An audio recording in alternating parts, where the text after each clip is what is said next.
So not only did I Wait, make so a yeah. so we're getting more stuff? Is that What's it? up, Rod? More feats? Are we getting Mm, more feats? Or no? not at the moment. No, he was just going over the feat he picked since he just reached a level. Oh, gotcha. Yeah, he So reached level most of 4 us in one should of his only subclasses, I believe, So have no, which two. is how he no, got. it's, Sorry. no. Well, I picked feet instead of my Ability score score. has been Yeah, at two ASI increases, which converted to feet, so and then if you're human, a variant human, you get one. If you choose Wait, one of the strict haven, you can get one. are you saying that now I have two third level spells? Apparently so. Yeah. Wait, what? Ooh, Hold on, that's what? a divine smite in third level. Hmm, that's that's very interesting. Oh boy.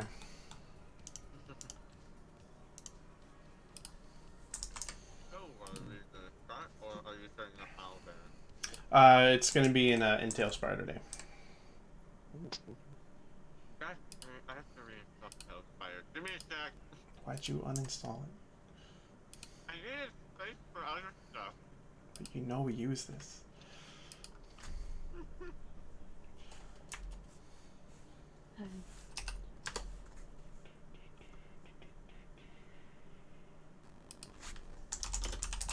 Well, I could get another type of smite for third level. Hmm. Oh god. Blinding smite. Does that cause the blindness debuff? I believe so. Yeah. I need to check because like yo. the app I I'm use back. doesn't let me check from this menu at least. Ooh, I could get Revivify, which is very useful actually. Oh, Revivify.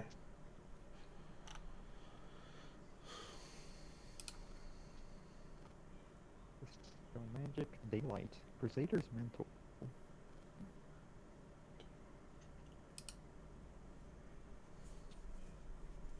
Oh, for now I'm just gonna.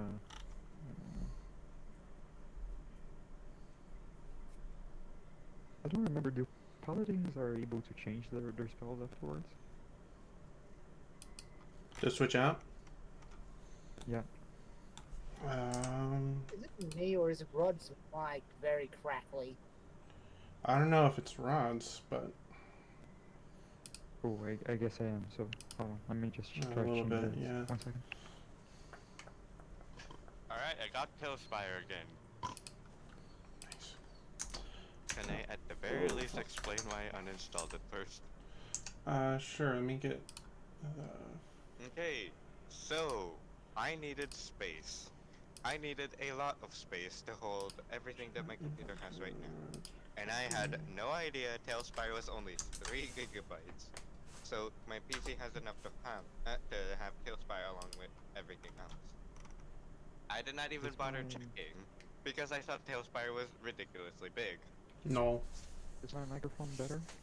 Sounding better? Still about the same. Yeah. Okay, so I think I'm gonna have to restart my console actually. So I'll be right back. You can Fine. go starting without me for a second. Okay, so just now did I notice the crackling that Maya was talking about? Alright. Is everyone ready? I know, except Yep, for obviously. I'm opening Rod, up but Tailspire. alright, the code's in the Discord, so if you guys want to pop in, There's a feel new free. code. A code to join the Tailspire board, yeah. I don't know if I have to generate a new one or not. I'm doing it just in case, but if not, that's fine. Anyways, yeah, so just doing a quick recap. You guys had successfully talked your way out of Hart and his tank, and were on the way down to the location the gambler had told you guys to meet up, so you guys could do the switch. But on the way there, you guys eventually, yeah, you guys were attacked by the murder gang. You guys did take out a good chunk, and then after finally gaining up to speed, after attaching the wagon to the tank, you guys were eventually able to outpace their horses and to make your way to the stash house. And between then and by the time you arrived, it has been enough for a long rest. So if anyone didn't long rest, just as a heads up there. But yeah, after what feels like forever, you guys eventually roll through this. The landscape itself is fairly flat. There isn't too much variation in the hills or the little fucking pits, but all around you guys is just dead trees, dead shrubbery, maybe a couple of rocks scattered throughout. But eventually, you guys make your way to the stash house and pull up.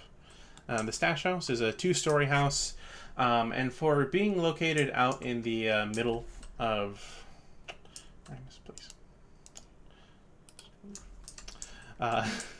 and for being located out in the middle of relatively nowhere,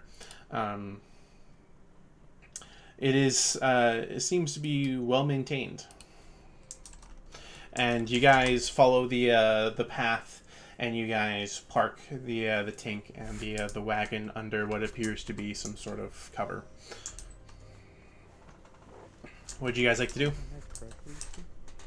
I doesn't sound like it. Yeah, it sounds a lot better than before. Well, since we've Also, parked, Mallard, sorry I'm gonna about be rolling checking the out the dice. I cards, just wanted to damages. goof off. No worries. Maya, what was that? checking the cart for damages and doing any repairs needed. Okay, yeah. So as you take a step out, you start to scan for the cart. You see a couple of tears through the tarp, and you go ahead and mend that. And after about 5 to 10 minutes, you're able to pretty much restore the cart back to its original state. Outside of the wheel that took some damage earlier, there wasn't any major damages. Just make it, then it'd be focusing on getting that wheel back to 100%. Okay. So I still have a book about like the different types of fiends, Mumble, right? mumble, mumble. Yes. Sorry, Yes, the book about the fiends. Continuing. I wanted to continue reading that. Okay. Which chapter? I can give you a quick synopsis. A little quick TLDR. So, if I recall correctly, I've gone over the basic overview on like the first few pages, and also the black one, right? Mm-hmm. I want to go over the red one. Okay, so pretty much what you gather is that red-colored fiends are the most common and most abundant type of fiend. They're yeah. I'll just put it off like that for now. They're the most common, most abundant. I believe. Let me go ahead and pull up the other document that has this info. Yep. Yeah, they traditionally have variants of red as their skin, along with traditionally black horns and bones. They resist fire damage, and then they also have a vulnerability to radiant damage. Okay, so basically they're Avernus fiends, but then they are weak to radiant damage. Nope. Basically. So pretty what you would imagine to be like a somewhat stereotypical demon. Okay. Okay. What would you guys like to do? The tank has you guys just parked up. You notice there is a stone trail that leads to the front of a house, but there's also a little side door as well. I wanna go to the side door and try to open it. Okay. You go up to the door and you try to open it, both a push and a pull. Alas, it seems to be locked. Does it have some kind of window that I can look it through? No. Okay. I wanna go around the house to the front here. To the front? Alright, who else is joining Galahad and going to the front of the house? I wanna, but then I also wanna go get water IRL, so I'm just gonna be next to him without thinking. Okay, cool. And then Hector, what would you like to be doing?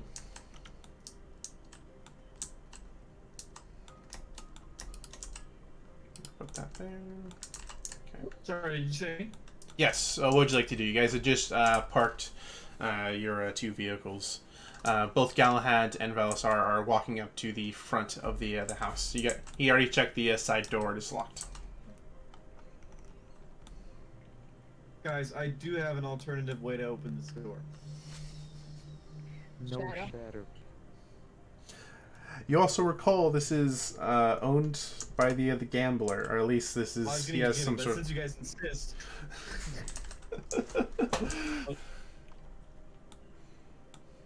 Yeah, I mean, you could also circle around the other side of the Oh, house the if you gambler? wanted to. I mean, yes. Not yet. No, you guys had just pulled up. I'm wondering if I need to see people to establish telepathic communication, because now I can do it up to 90 feet. Does that increase as you grow stronger in level?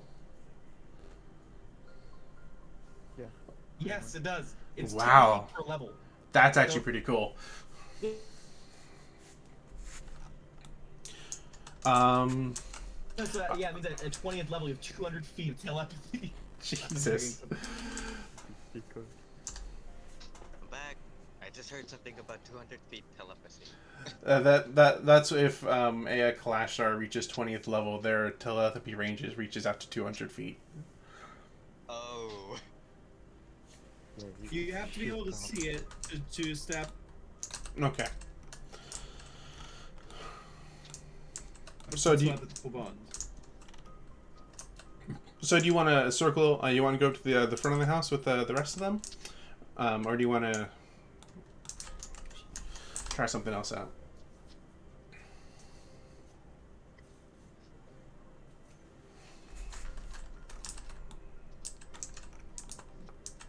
Sorry, I was just reading the effects. Yeah. I can't. I'll just knock on the door. Okay. So and then Maya, do you want to join them?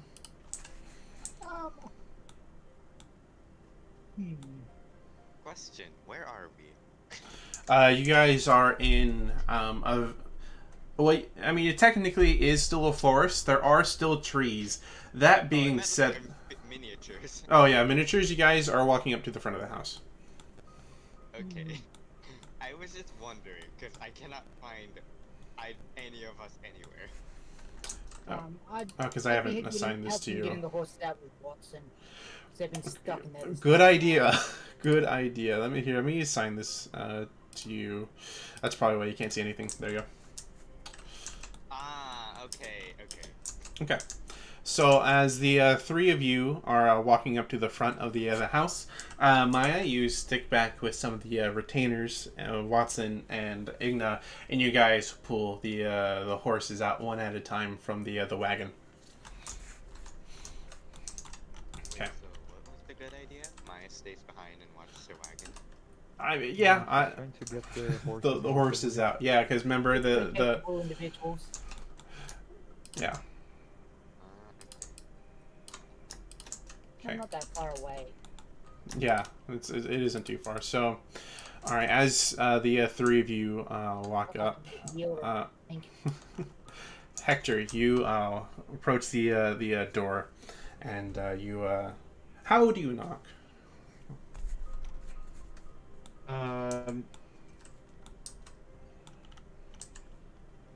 As hard as I physically can. Okay. Go ahead and roll an attack roll, please. He just All I completely Just breaks the unarmed. door open. All I can think of is one of those people, the zombies just banging against the door. Yeah.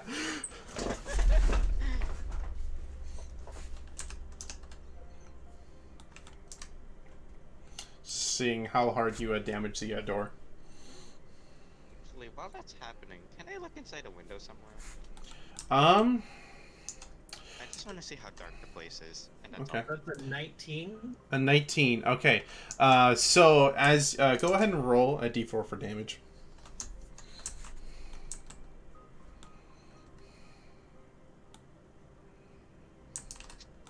Oh, that's my charisma modifier. Yeah, sure. That'd be 9. 9. Oh fuck. Okay. So as you as the three of you approach, Valasar, he wanders off over these rocks and approaches the window.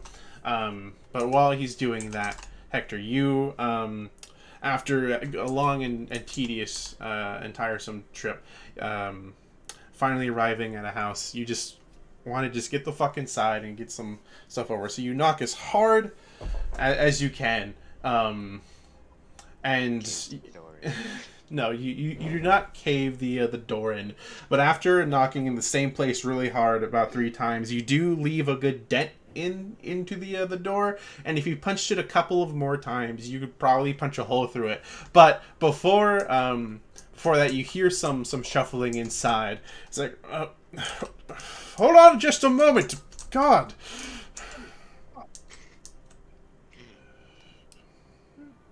I just lean over to Alexander, just go. You're pretty good at scaring people, huh? And then you hear footsteps approach the door, and after some shuffling, you hear the door unclick. Go ahead and just put this guy right here. There we go. And you see a insectoid standing in front of you. Hello, you must be the some of the people the gambler was expecting. Please come on in. My name is Axel. I take care of this little lovely house here while he's away.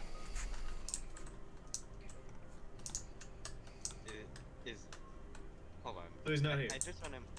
Not at the moment, no. Out of everyone expected to arrive, you are the first, and I would imagine it would probably be because of that little machination you have there is faster than a horse.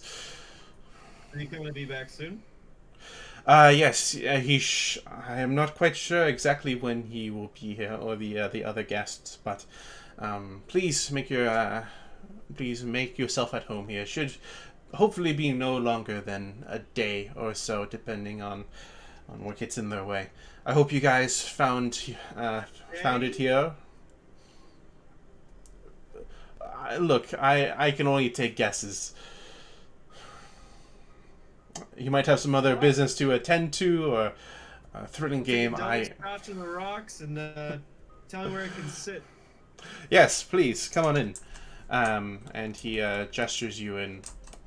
As you guys follow suit, he says, "Over to the right is the living room. If you want to sit by a campfire, the bar. Well, we don't have a full-on bar, but we do have a kitchen." And he brings you further down the hall into another open room. Here is the kitchen. You aren't supposed to be there. I'd like to raid the gambler's kitchen. Okay. Go ahead and roll an investigation check to see what you find. Yes?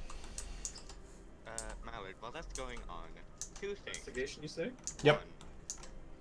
One, I want to mend 17. the door. 17? Okay. Alright. You mend the door. 2, this guy's name is Axel. Am I Yep. pronouncing it right? Okay. I just wanted to make sure I wasn't mispronouncing. Okay. So as you look through the kitchen, as you're poking around, Where did I put it? Is it in this one? Yeah. No, it's too far. 7 head. Oh no, I think it's its own document. Yeah. While that's going on, I want to find like a cozy and comfy position to continue reading with. Okay. So, as you are looking around, outside of finding a couple of pretty standard bottles of like whiskey or gin, you do notice there is an alchemy jug on the kitchen counter.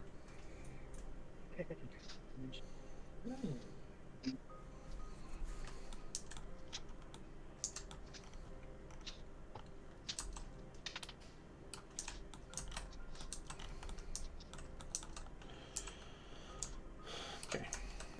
Well, this is all going on. Maya, is there anything you would like to do?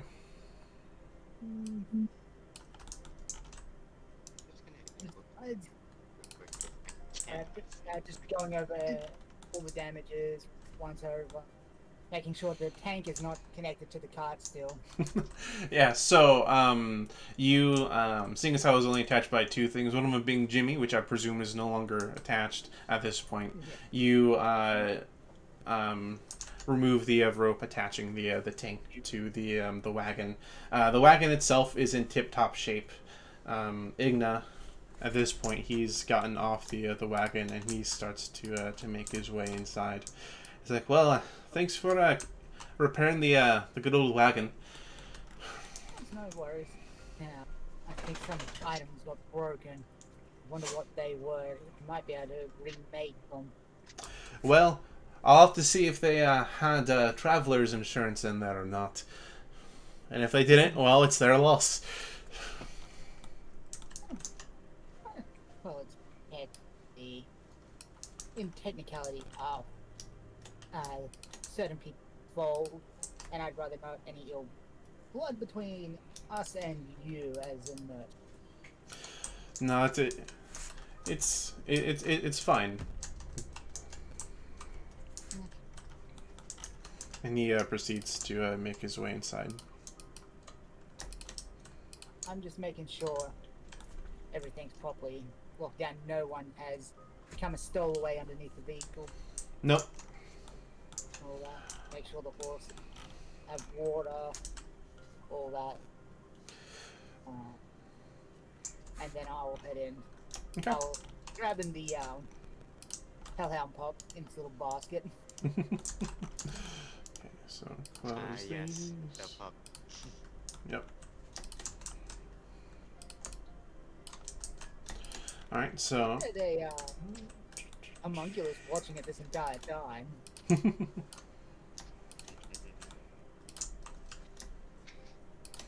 All right, so yeah. While that's going on, I actually wait. That's Okay. weird. So after the rest of you are, or rather the three of you are sitting at the table when Maya joins in. You see that Axel, he is standing attentively.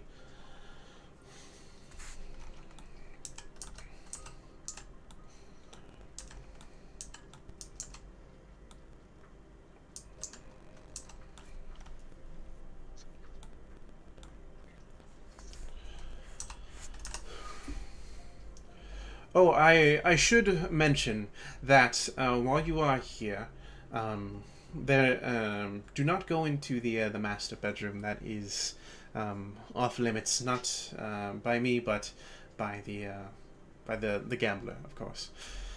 That being said, though, you do have free reign, quote unquote, over the rest of the estate. What was that? Sorry, my internet's been super funky. I got an investigation score of 17. I didn't know. Yeah. So, like I said, you found the alchemy jug, and you found a couple of bottles of whiskey and gin. Alright, I'll take the whiskey and I'll use the alchemy jug to make lemonade. Okay. I'll take the gin too. I'll make gin and lemonade, and then I will also have whiskey. make several drinks. Put that there. Cool.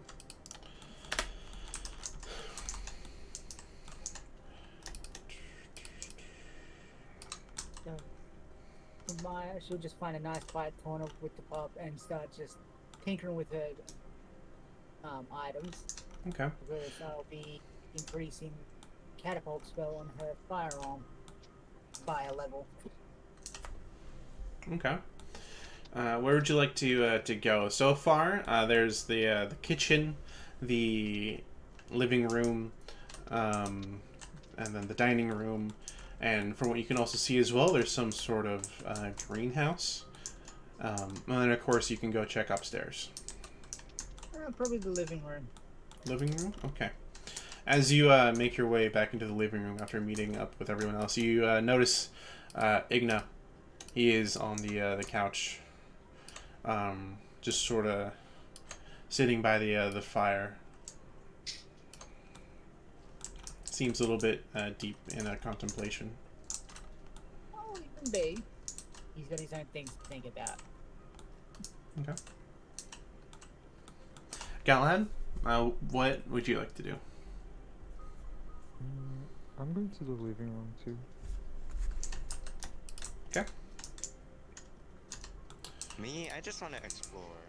With the exception of the master bedroom, I want to see like each and every one of the different rooms. Okay. Just Alright. 'cause I'm in the mood to look around. Sure. And Hector, what would you like to do? I've made my drinks. I will offer one of them to everyone, including the insectoid, and I will proceed to drink them.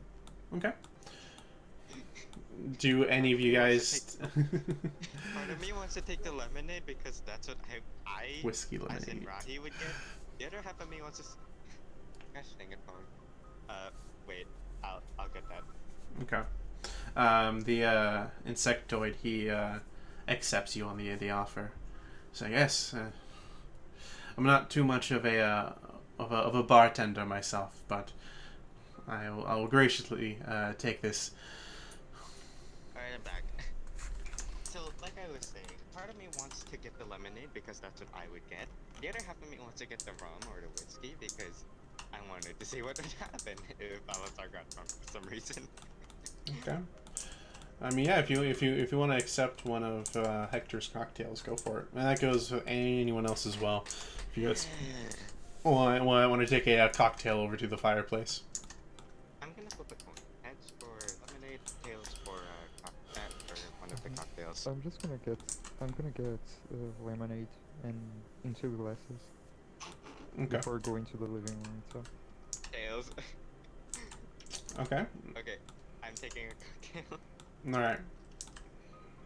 So you take a cocktail. So what do you think would happen if I do drink it? Do I have to like make a con save or something? We'll see. Okay. So Galahad and Maya, you guys sit on the same couch because it seems that Igna, because he seems deep in thought. Is there anything you guys would like to do?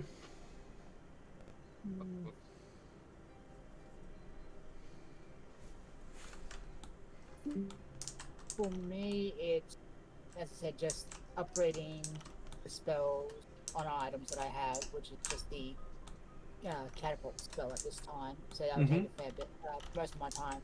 Just that contemplating, going over designs and stuff like that, while entertaining the pub and making sure it doesn't burn anything. Okay. The Hellhound pup seems, as you're sort of working away with what little space you have, using the side table as a little extension of your workspace, and you notice the pup seems really curious and interested in the fire. Oh boy. Well, might have never had a Hellhound pup around. So this is going to be interesting, so she's going to keep one eye on it. Okay. All right, and Galahad, what would you like to be doing? Um, Hopefully. I'm back. Yes. Hello. yeah, you're back. Welcome. I would notice that like that Maya is using like it's having a lot of space to work in it. So instead of sitting on the couch, I would just like sit on the side, on the ground, and just put my shield to like kind of on my back to use Okay. as a bit of a support. Would you? There's you notice there's some books. You could read some books. Uh, I would just enjoy the glass of lemonade. Okay. Would you guys believe if I said I didn't realize that the yellow imp was Igna until just now? Yeah, there isn't really like a good like model. I saw him. I was like, who is You this? know Is what? that the gambler? And then I No. realized, oh wait, the Insectoid and Igna are the only two other people here. It has to be Igna. Right. The gambler is way more stylish than that. Yeah. Valasar, where would you like to explore first? Preferably the ground floor because I'm guessing the master bedroom is upstairs. All right. So you're currently in the living room. There's Maya tinkering away. Galahad's he's just sort of enjoying the moment, and Igna is deep in contemplation. Over to your left is doors that lead into the greenhouse. And of course, Talk over. to the others or explore the greenhouse. I'm.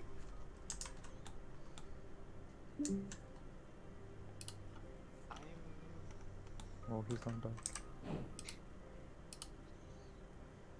I think I'll talk to the others first. Okay, this is just I the do have same a song couple. looping on each other. Okay. Well, maybe not for Igna and Mana, but I do have like one for Galahad. So, I'm gonna go take a seat somewhere. Okay. Yeah, you could sort of. Do you want to sit on the same couch as Igna, or do you want to lean up against the side of it? Would Igna be okay with me sitting in the same couch? Ask him. I ask him. Just leave me be for a moment. Okay. With that in mind, I'll You show you some as space. okay as you take a couple steps back, you notice he has a little small piece of paper in his hand. He's looking at.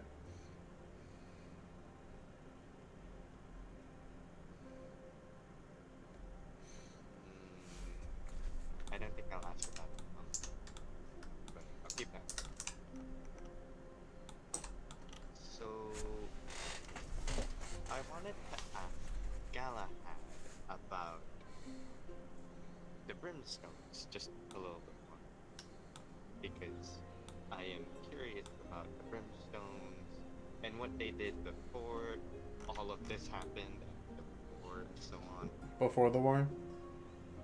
Yeah, before and after the war, like what it is that the brimstones are doing, as well as why Galahad specifically is here. Just, I wanted to Yeah. ask about that. Galahad? Sure. What does he want to ask exactly? What did the brimstones do before and after the war, and why Why you're Galahad here? is here specifically. Oh, why I'm here I already said. It's to support Hector in whatever he wants to do. His uncle, so my father, wants me to help him. And other than that, before the war, well, we were a very influential family. We still are, and that's kind of it. We we we we've entered a lot of problem, wanting to hunt demons and nymphs and all the sorts. But that's more for the main branch of the family. Not really my thing. Hmm. So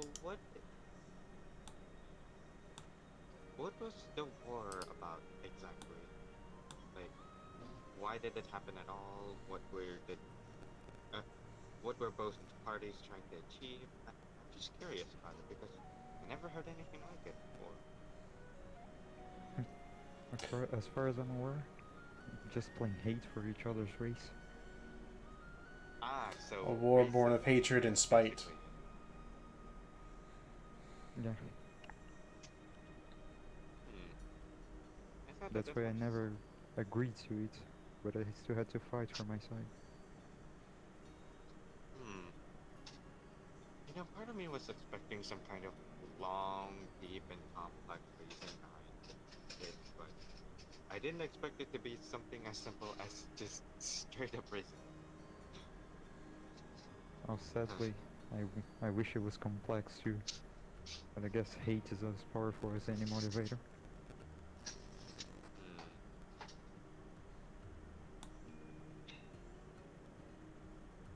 You know, I'm gonna be honest. Now that now that I know that the reason it started is pretty simple, I'm actually kind of struggling to come up with stuff to talk about involving the war. Hmm.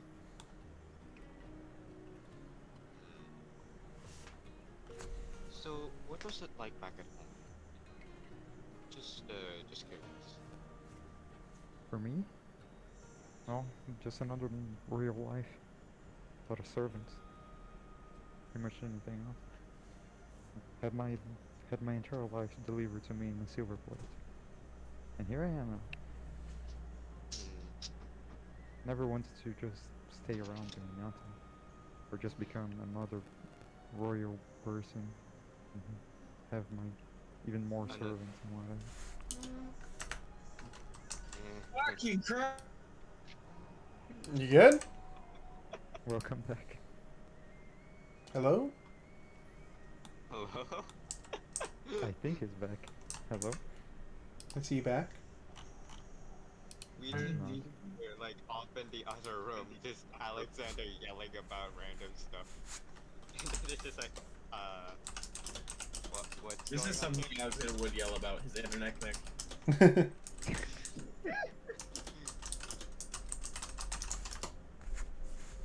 Uh, mm,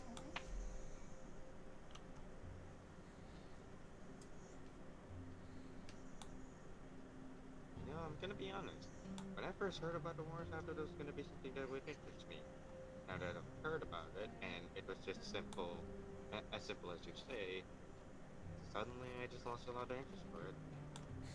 I, no offense, but yeah. Well, that's at least the reason why I knew it was happening. To be honest, I knew as much as almost as much as you do. Never went into politics myself. Hmm. I was a soldier, you know? Still a real, sure, but just another one in the middle of the war. I, fair enough, I guess.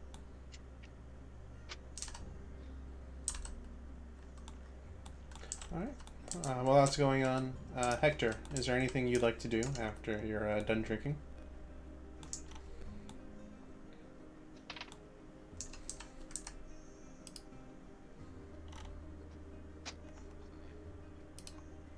Hector is dead again. On you. Hector?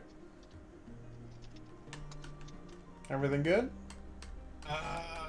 Is pain, internet pain? What's going on? I was just, is there anything you'd like to do after you're done drinking? I'd like to pick a fight with the insectoid guy. What? Um... He's Why? drunk at this point. He's It- drunk at this point. In all honesty, I'd like to size him up. Just do like a good old fist fight? Not quite, but I would like to let the insectoid know that if I wanted to, I could physically decimate him. Oh, is that so? Yeah. Well, I suppose then it's good that we're on the same side then. At Yep. least good for him. Bitch. Also, Mallard left the question in DMs. Okay.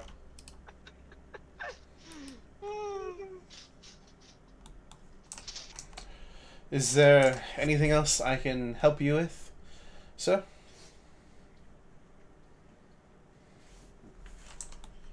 Hector? I'm trying to think. I low-key just want to like flip a fucking table or some shit. The anger of the internet is coming to me. Hey, if you wanna calm down, I'm always here. Also, I'm I just like saying. to imagine. I like to imagine that while he's like close to the table like that, Jimmy's just like going around the table's foot, the table's Yeah. leg, Yeah. Fuck as this a table. snake.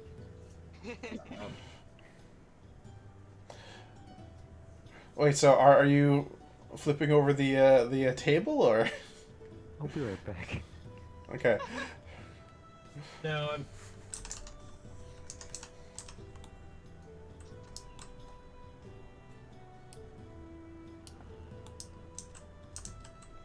Did I ever do that? Yeah, that's fine. Okay. Do that then.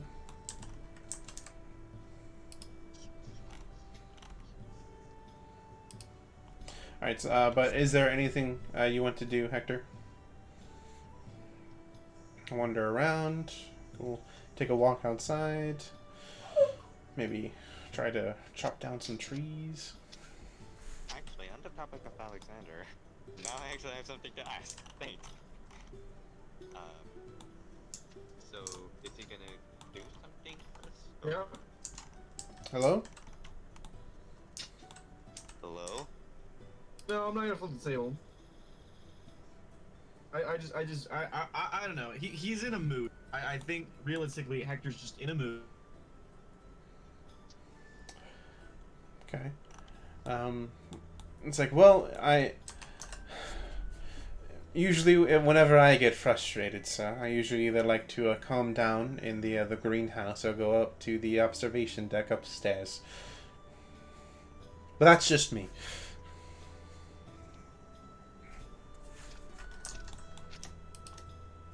Put him back there.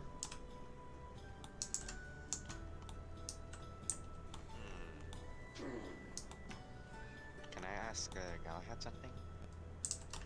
If Galahad's back. Hello? Oh. He's gone again. Marv's Okay. is gone again. Alright. And he's back. My internet just hates me. Yeah.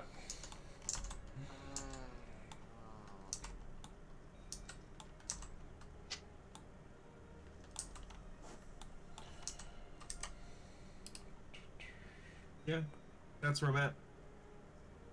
Okay. Alright, so, yeah, the Axel offered for you to check out either the greenhouse or the observation deck upstairs if you wanted to blow off some steam or calm down, or just go introspective or whatever. Welcome back. Have Hector destroyed the entire house already? No, he's I just don't trust this insectoid guy, so I'm letting him know it because I'm just trying to intimidate him. And okay. I'm a dark sorcerer, man. I haven't blinked in fucking 2 weeks. All right. Fucking crazy. In that case, go ahead and roll an intimidation check if you want to intimidate him. He rolls like a crit or something, and then it's just like, sir, I wasn't against you in the first place. That would be a 26. 26. Close enough. All right. 17 plus 9. So after you know, giving yourself a little bit of liquid courage and sizing him up and all that, he's like, well, I'll go check on your friends, and he Alright, next time I ask for a drink, you fuck. will do, and he I want to throw the glass in the back of his head. Just kidding. I want to throw it next to the back of his head. okay, yeah. So as this entire time, he's like walking backwards. He's like just sort of like not. He's like keeping eye contact with you the entire time. And then right as he's about to turn the corner, you throw a bottle at him. And it whizzes by and it smacks on the wall behind him. Glass, the glass bottle shattering on the ground. And then after that, he sort of like, ah! And he runs off into the living room. I look to Jimmy and I'm like, that's what he's that right there. That's a bitch. Just so you know, that's what that smells like. It smells like cowardice. Do I hear the glass shatter? Yes, you all hear a glass bottle shatter, and then shortly after, you see Axel scurry into the room. Hi, how are you all enjoying your stay so far? I hope it is swell. The place is fantastic. Thank you very much. Yes, this is just the living room. If you feel free to wander about, there's still one of my favorite places is the observation deck or the greenhouse. That's where I like to go to decompress. I'm gonna go to the greenhouse now. Yeah, judging by that glass bottle shattering, it just looks like you had your life flash before your eyes. Alright, and he No, that is normal. Sad. and he wanders into the greenhouse. I want to go inside the greenhouse too. Okay. Alright. I want to go inside the greenhouse too. I was gonna say that. Okay. Oh. What the fuck? Here, let me just open the door for you. There you go. Okay, there. All right, so you see Axel. He sort of wanders in, and he wanders pretty far back to where you can see there's a table with some stuff on it, and he looks around. He takes a couple of deep breaths before eventually you can see he's starting to compose himself. What would the two of you like to do? Look at all of the different kinds of plants. Do I recognize? Roll a nature check. Sorry about that. I just get up and do stuff. No worries.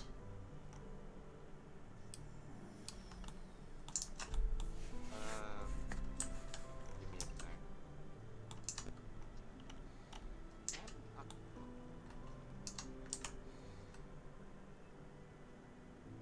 Aw, come on. Wait. Hold on. Give me some time. You go check on the others first. I have to make sure. Hold on. Okay. Can I talk to Axel meanwhile? Sure. You follow up. You walk through, and eventually you reach him as he's just composing his breath. That being said, though, you are right behind him, and the moment he turns around, he's like, "Fucking hell!" Sorry for that. I thought you would notice the. I do some light taps on the armor to make the sound. No. I thought you would. Never mind. Is there anything I can help you with? I wanted to say sorry for my cousin. You know, he's hot-headed sometimes. So I've noticed. Well, other than that, is the greenhouse? Do you grow all the plants in here? Yes, I do. Seeing as how it is my duty to make sure this house stays protected, well guarded, secure, and up to code. That's a 14, by the way. Okay. They all seem. I'll start real quick. They all seem, for the most part, like plants from the overworld, from the mortal plane. The one that I've been to, or where Galahad was, because Yes. I think it's obvious. Very common plants. You would see just about anywhere. Anyways, he's like, yes, and well, it is my duty to maintain this this very nice house. There isn't a lot to do outside of making the rounds every day, and so I bide my time by well, observing. By observing what lies around and growing crops and other flora. After all, I am, well, I am from the mortal plane myself. It has been some time, so going in here, it's so much bringing myself back to the immortal plane, even though most of the time I lived underground. But when the few times I did go above ground, it was beautiful. Interesting. I can imagine it was hard to then learn to cultivate all those plants. Well, I mean, you aren't wrong there, but when all I have is time, you make mistakes and you learn from them. I understand. Oh, thank you for telling me about the plants a bit. Yes. I guess I'm just gonna appreciate a bit more of them. They're very pretty indeed. Galahad, roll a perception check for me. Okay. Perception. 11. 11, okay. So as you take a gander around the greenhouse, you notice there are a lot of plants that are from, the mortal plane, and so the trip here has been filled with a lot of tedious things and a lot of things going on. Seeing something familiar, it's soothing. You are in a foreign place, but seeing something that you actually recognize that isn't dead or decrepit or trying to kill you, it's calming.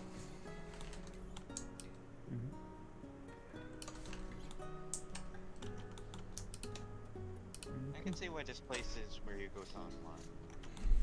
Very, Yes, it's like I just told your friend here. It brings me back home. Even though I guess you could say this is my new home now. I don't like going outside, especially when this part of the ring gets eclipsed by the next inner ring, the garden ring. You'd think I'd be home in the darkness, and I guess while that is partially true, it's what lurks out there in the woods. It's hard to fend them off sometimes, but at other times, well, they don't even stop by. So.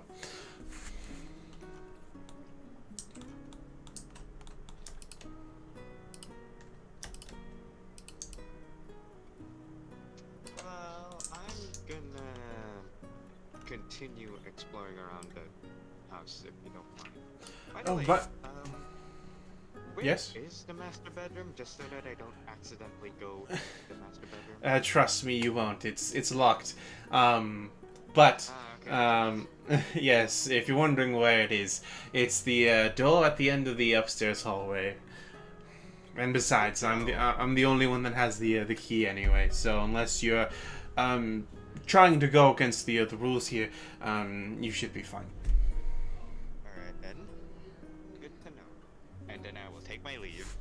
Okay.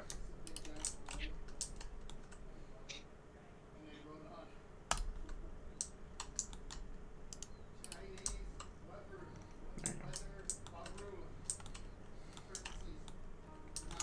go. Maya. My So, Okay. once I finish tinkering with the weapon, I'm gonna use most some of my resources and basically make a portable distiller. Portable distillery. Okay. Yeah, just a little small one. So I can stick some good berries and whatnot in to make some fruit wine or something. Okay. Yeah. Go ahead and roll an intelligence check, along with a sleight of hand, to get sort of like the real finicky bits. Okay, an intelligence check and then a sleight of hand check. Yep. So for the intelligence check is a nat 20, so 4 total. Okay. Then sleight of hand is dexterity. So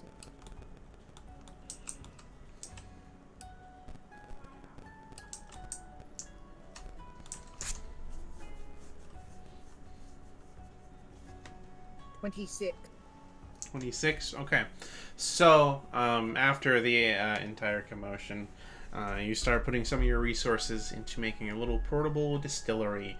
And this isn't the first time you've made a distillery. You've made a couple back home. Yeah. This isn't your first time dabbling in this kind of stuff. And so, given a little bit of time, you're able to make a little simple portable copper distillery. Create a bunch of good berries, put the good berries in with a bit of the other stuff, and let it go. Okay. You aren't exactly sure how long it'll take, but you can check in on it from time to time to see what the status is.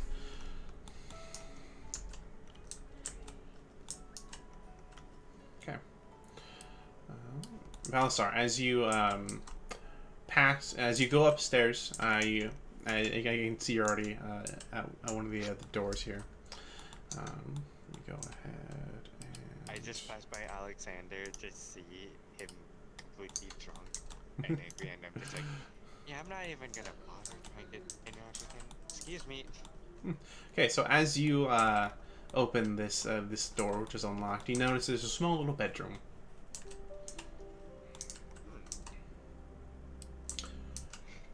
Seems fairly well kept. I am so tempted to start jumping onto bed, but then I know I probably shouldn't do that. I see it. I'm like, okay, not much here, and then just move along. Okay.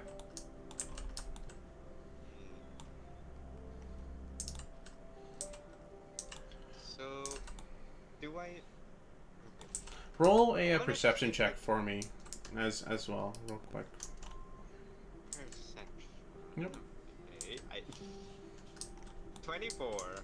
24. Okay.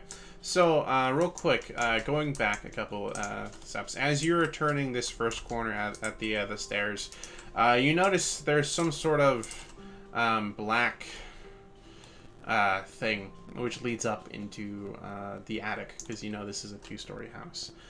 You aren't sure if it's just like a cable or some sort of power strip that leads for the rest of the house or what. But yep. Does it look like it needs to be pulled?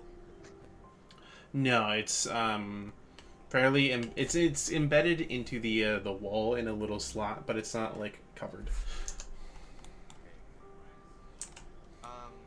Question. I, Rahi, can see that this might be a door. That's not a door. That's just a wall. Oh, because there's a door on the other side. I have the lighting on, and it looks like it's a completely discolored wall, so I thought... No, that's just a 1x1. Yeah, it's just the Tailspire thing that's doing that? Yeah. Okay. I Yeah, so as you turn the hall here, you see 3 doors. There's a fancy door at the end of the hallway, a door to your right, and a little bit further up, there's a door to your left. Master bedroom up ahead. Okay, good to know. Don't go in there. I want to go right. Okay. Or no, left. Left? Okay. I meant to.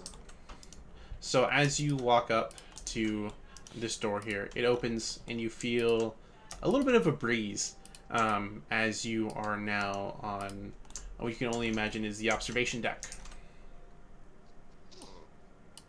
You Inside this. I forgot what it's called. telescope.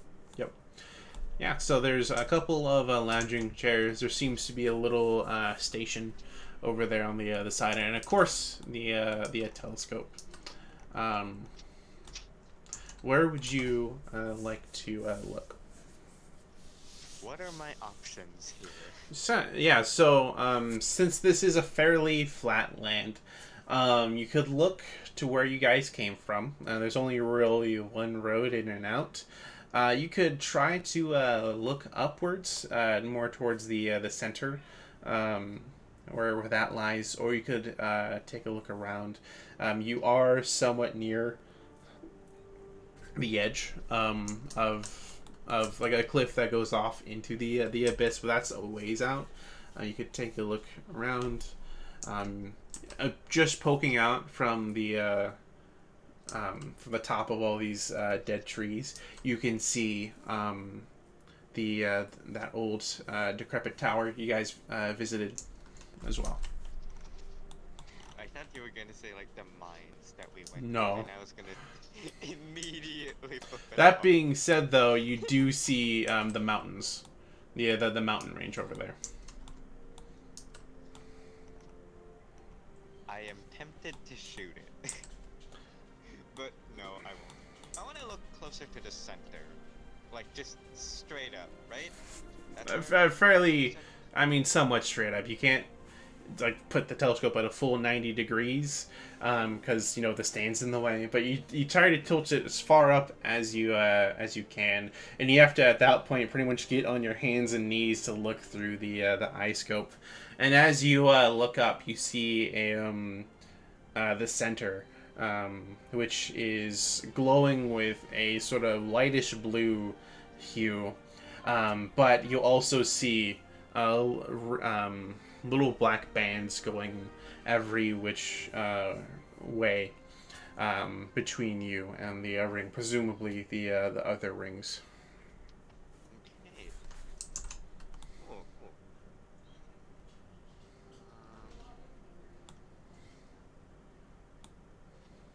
I guess I just spend my time looking around at all of the other landmarks other than the outer ring, I guess. Okay. I want to talk to Axel a bit more after this, but then the other half of me is just like, I want to just sit here. Like, realistically, I would just be sitting here looking at the telescope, looking through the telescope.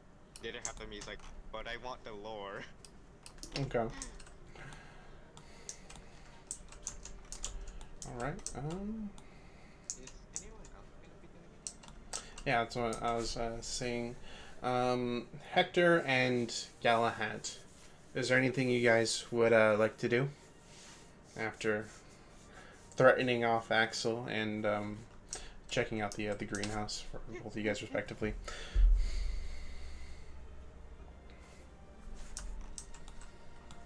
I'll up in the house, wait, pour myself another drink, and just stir it. Okay. Also, you notice too.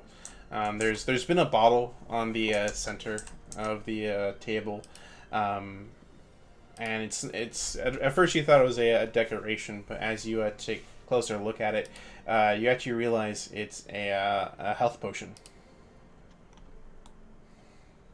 Oh, nice. I'll take that. Okay. Galahad? Can you just open this poor person's everything alcohol stuff?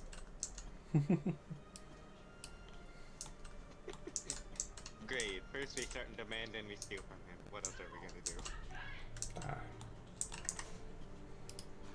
You watch him get bullied and turn this profit still into a max skill. The one thing I thought of when I said that was, you can't just steal from a man just because you threatened him earlier when he's already accompanying you. And then Alexander just goes, observe. Yeah.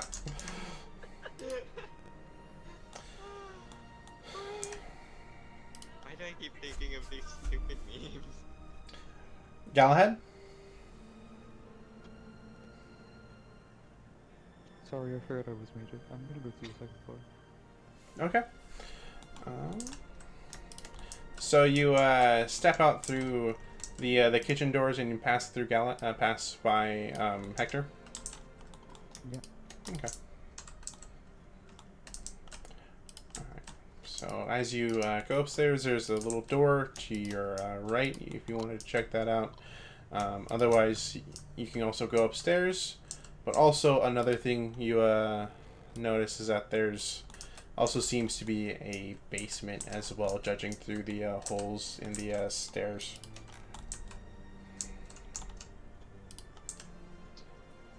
Yeah, I'm sorry, can you repeat that? Yeah. So as you go up the stairs, you notice through some of the gaps between each step, there is another set of stairs below it that go into what you presume is the basement.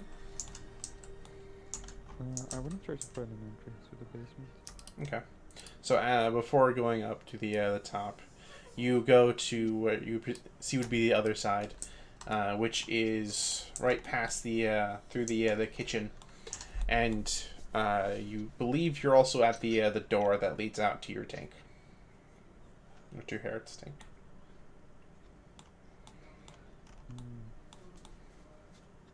Okay, I'm just gonna open the door to my left, which I think it's to the basement. Okay.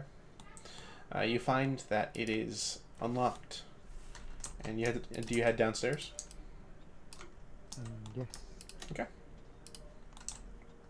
So you head downstairs into the basement, and you find the first thing that your eye see is an additional stash of firewood. It's a pretty large stash as well. And then over to your left, you notice there is a couple of crates along with what seems to be some sort of sarcophagi, along with a painting of some sort of fiend. And then behind you, as you turn the corner, you notice there's a generator which is currently running.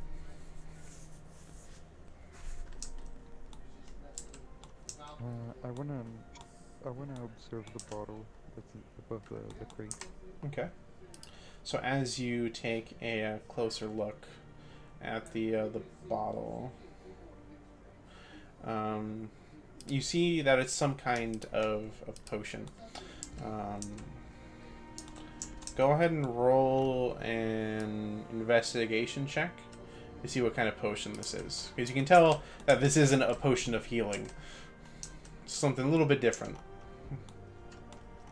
Okay. 18. 18.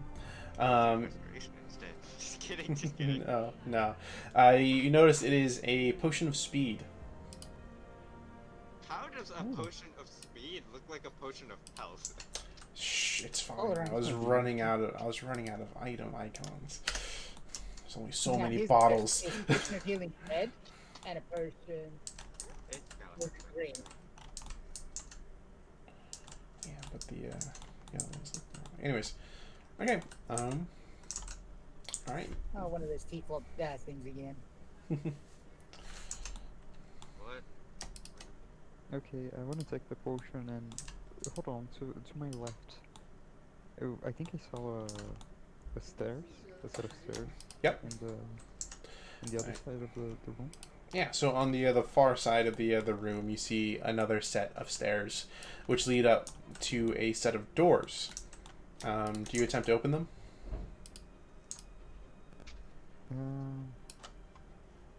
Actually, no, because I think it leads outside. Okay. So you take Actually, note. Yeah, I'm gonna try to open them just to check. To see Okay. if it Go ahead leads and up. roll a strength check with disadvantage. Ooh.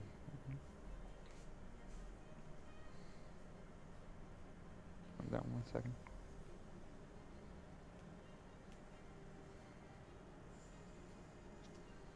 A strength check with disadvantage. And that's a 9. 9. Okay, so as you go up to the doors, you grab on to the two handles and you try as you might to open up the doors, to no avail. It seems that they're. It doesn't seem that they're locked. You can't tell of any lock. It seems that they're. It's almost like there's a force on the other end, keeping it down, or some sort of object in the way. Can I see the light coming through the doors? So yeah, through the cracks of the wood boards of the little door, you don't see any light shining through the doors, but you do see there is some light, and that's bouncing off whatever it is on top of this door.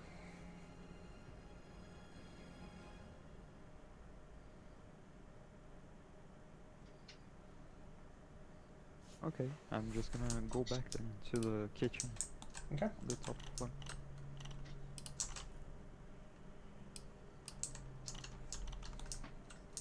Actually, I'm gonna go back to the greenhouse. I wanna talk to Axel again. Okay. Can I say that I'm done with like Yeah. trying to look around the telescope? Sure. Because I also want to talk to Axel. Okay. So as right as here, we'll go ahead and just do a little bit of some stuff here, and there we go. So as you make your way downstairs, Valasar, you meet up with Galahad again, and after passing by what seems to be a somewhat impatient Hector, you make your way back into the greenhouse, to where you see Axel. He is fiddling with some stuff. Looks like there's a little bag of like dirt or something, along with some other pouches and things.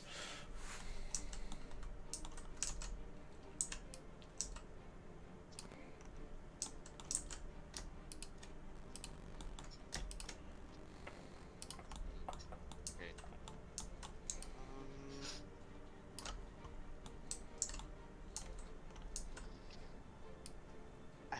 I had questions in my mind before, but then now that we're down here, I keep forgetting them. The moment we get to asking them why am I like this? Okay. Is Rod gonna ask a question? Yeah. First, or Galahad? I wanted to ask him why is there a coffin in the basement? Yeah. He turns around. It's like, you really have to announce yourself sometimes, I swear. Anyways, you were asking about the basement, the sarcophagi down there, sarcophagus. Yeah. Yes, it's well, I'm not sure if it's the like the gambler's mother or like an old spouse or something, but whoever it is, I believe it's of great importance to him. Understandable. And I'm sorry for, going down there in general. It's fine. The only place that's off limits is the master bedroom. So yes, do just keep that in mind. Okay, thank you very much. Yeah, Galahad, go ahead and make another perception check with advantage this time. Can you make that for me actually? Because my phone actually died, so I can't Oh, do my okay, ropes. lovely. There we So go. I just put down the dice for you. there we got it. Okay, one of them's a nat 20. Oh, Yeah. nice. Wait, let me put this dice away. Oh, hold on. There. Yeah, you can just set it down somewhere. Okay. So Is it you investigation actually? either way, it's a nat 20. You make it, not necessarily because it's a crit. It's just because the DC is low enough. Okay. So as you're talking to him, you notice over his shoulder there is a interesting piece of flora he is seems to be working with. It's one you've seen before. It's the it seems to be some sort of pristatic flower. Oh, that's the same flower we found from the tower, isn't it? The tower, yep, and the along with the in the valley. Um, sir, what do you know about the flower you're working with? These? Well, well, truth be told, I got a little. Before I go any further, don't mention this to the gambler. I'm supposed to pretty much be here on the premises the entire time. That being said, though, we do get some interesting people that come and go through this house. Suffice to say, and one of them had mentioned some sort of interesting flower over in the tower, and this was some time ago, many months ago, and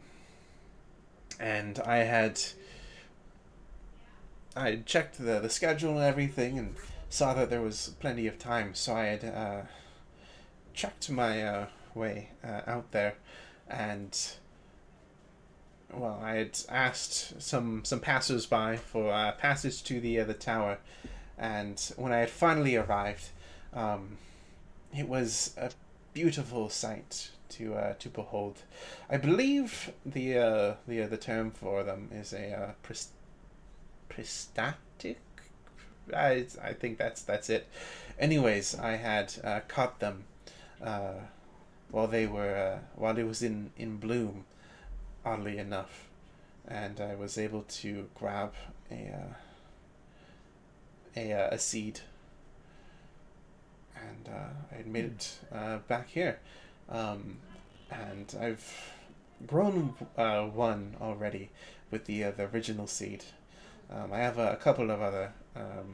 They're sort of hidden away in the rest of the greenery. That way, when the gambler pops in, he doesn't get mad. Anyways, I've been experimenting with the properties of these flowers, and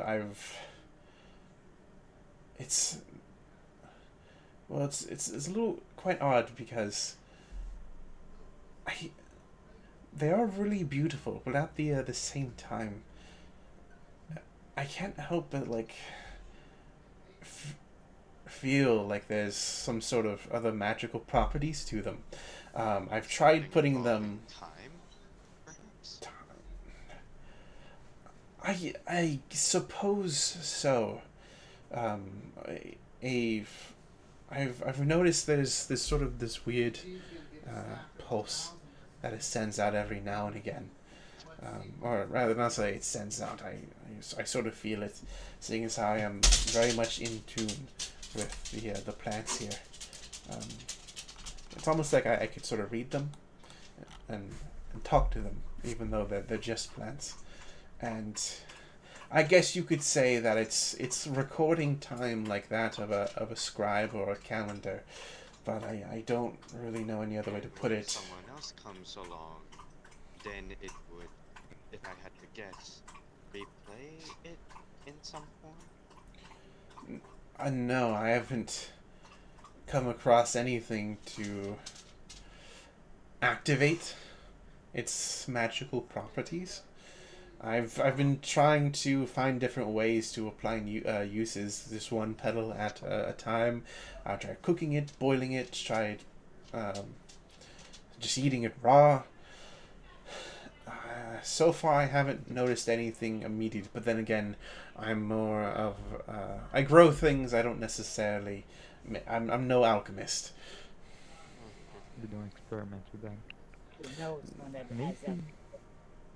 Well, I bring all those points up because we actually traveled to the same tower at some point, and while I don't think it's the exact same, we noticed a flower that was doing something similar, down to the point of being able to recreate what I can essentially assume is a state of time, basically, because it recreated stairs that had long since collapsed.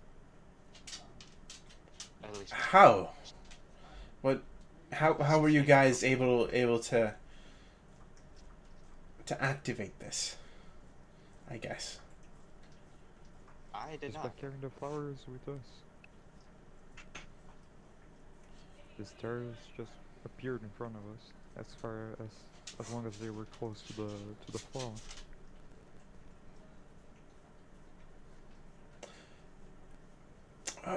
Because it's some kind of druidic thing mixed in with some time stuff. I'm not quite sure, but just a guess.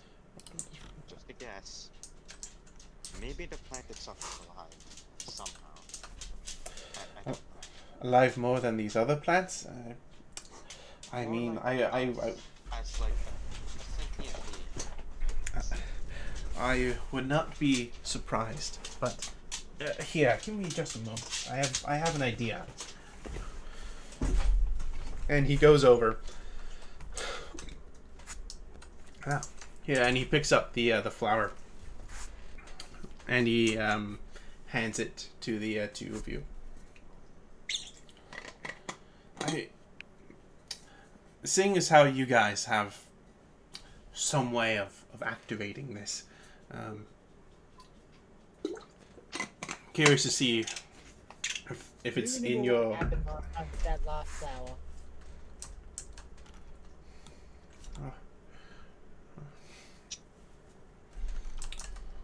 God, my throat. Oh. And a little bit of stomach acid pop back up. Okay.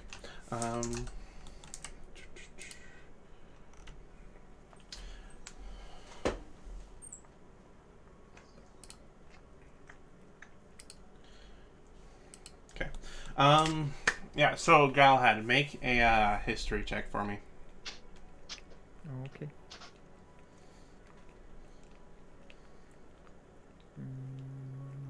History. 22. 22. Okay, so as you're trying to recall how exactly you had activated, the flower, how it worked for you guys,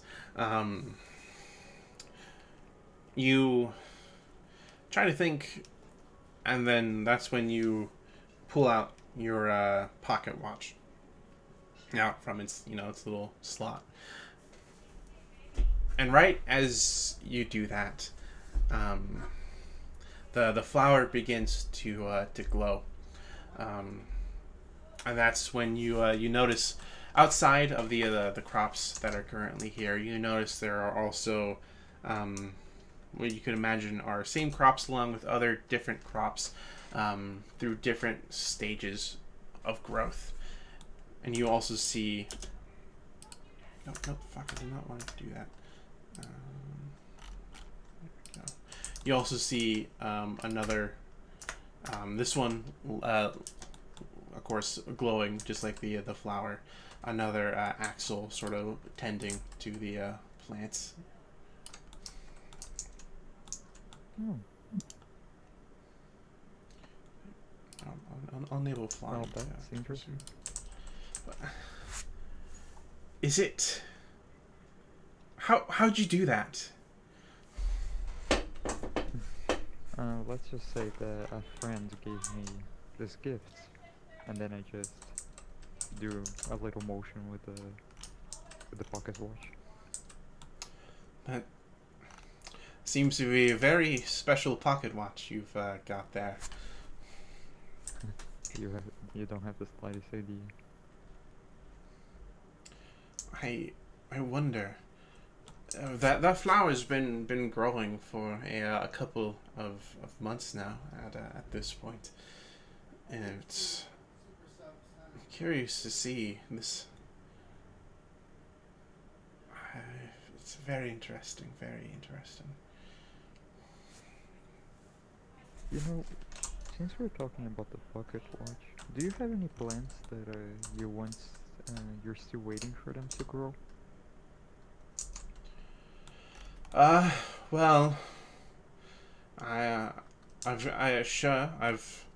got some plants. He gestures over to his left. There are still some plants here that I have just planted not too long ago that are still sprouting. Would you mind if I touch them for a second? I wanna try something. By all means. Okay, so I give the flower to him. So I have both hands free. Okay.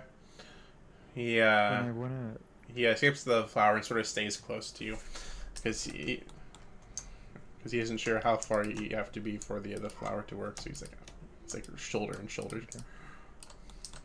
And I wanna hold one of those small plants with one of my hands, and then hold the pocket watch with the other hand, and try to move the timer forward. Okay. Yeah. So go ahead. And... No. We'll just. So as the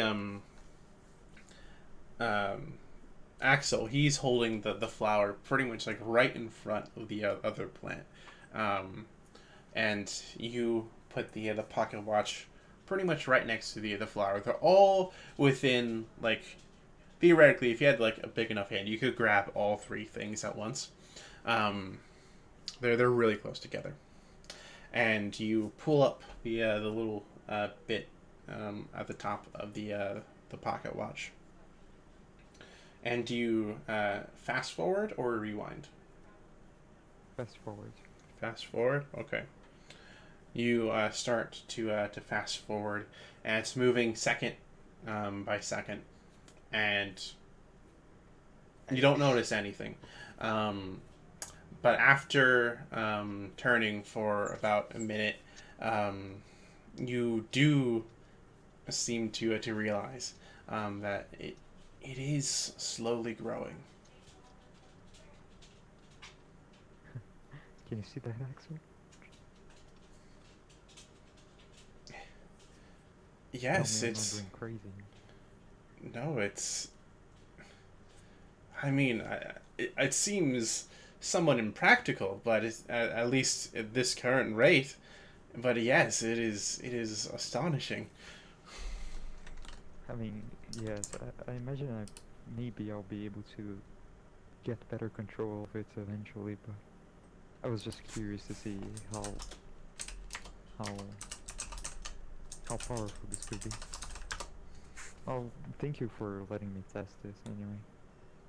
Yes, by all means.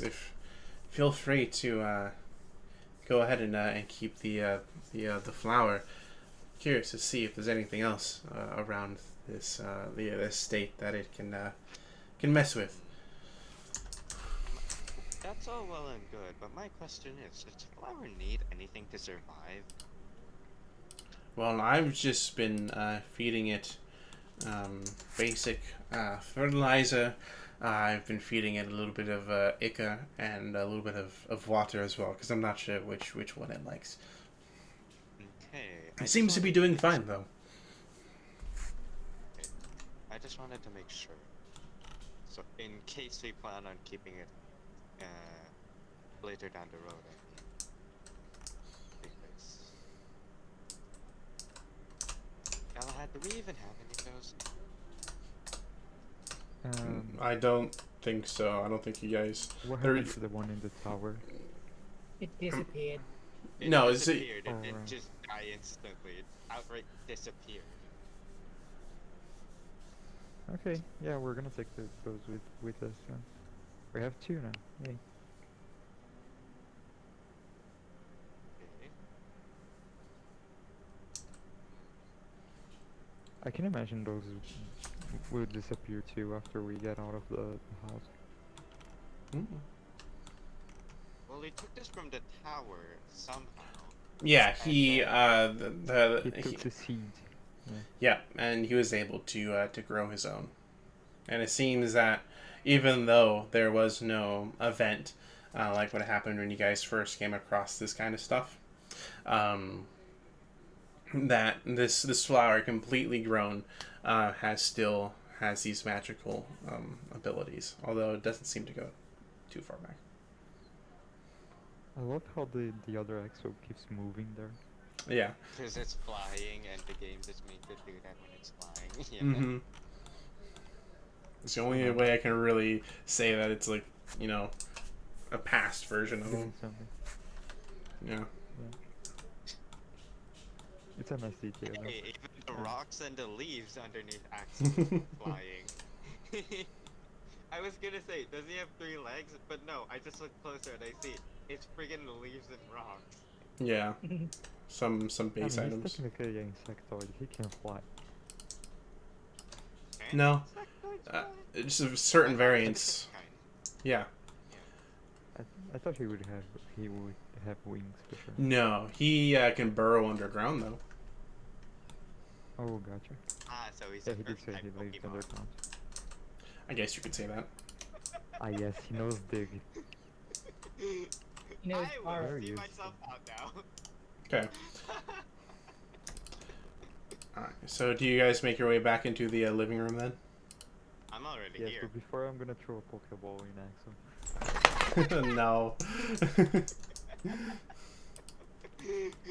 We are going way too far with my Pokemon joke. Okay, we're gonna stop.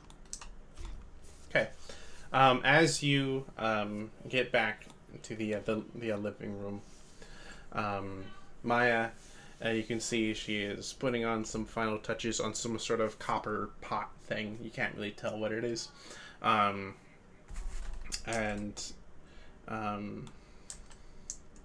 Igna, he seems to have moved on from reminiscing or whatever, or he was about that photo. He's now just staring into the fire. Once I get into the living room, I just want to say, I'm impressed you were able to keep the Hellhound in place. Yeah, the Hellhound at this point is asleep right on the stone next to the fire. Seems very content. I want to pet it, but also it's sleeping, so I don't want to bother it. So you know what? I'm just gonna leave it. Well, that was that, I guess. Do you? interesting. You know, nosy. Man. Sorry, what? I couldn't hear you. So, find it interesting, you know, nosing around. The same flower, kind of, we found back at the tower. There's that.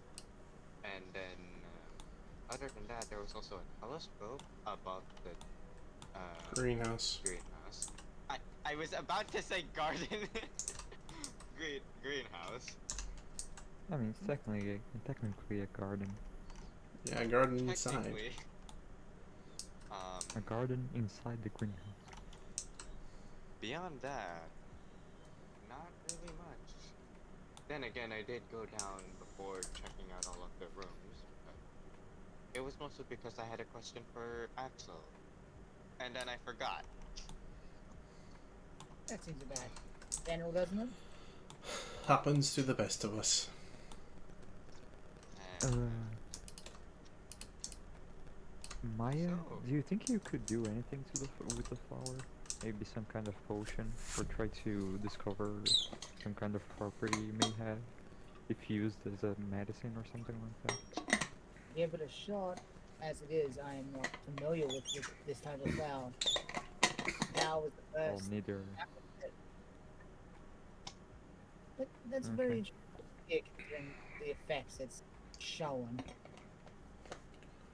It seems to memorize a time, and then it can recreate the time around other people in Interesting. the So future. basically, as it grows, it captures a moment in time to when it blooms.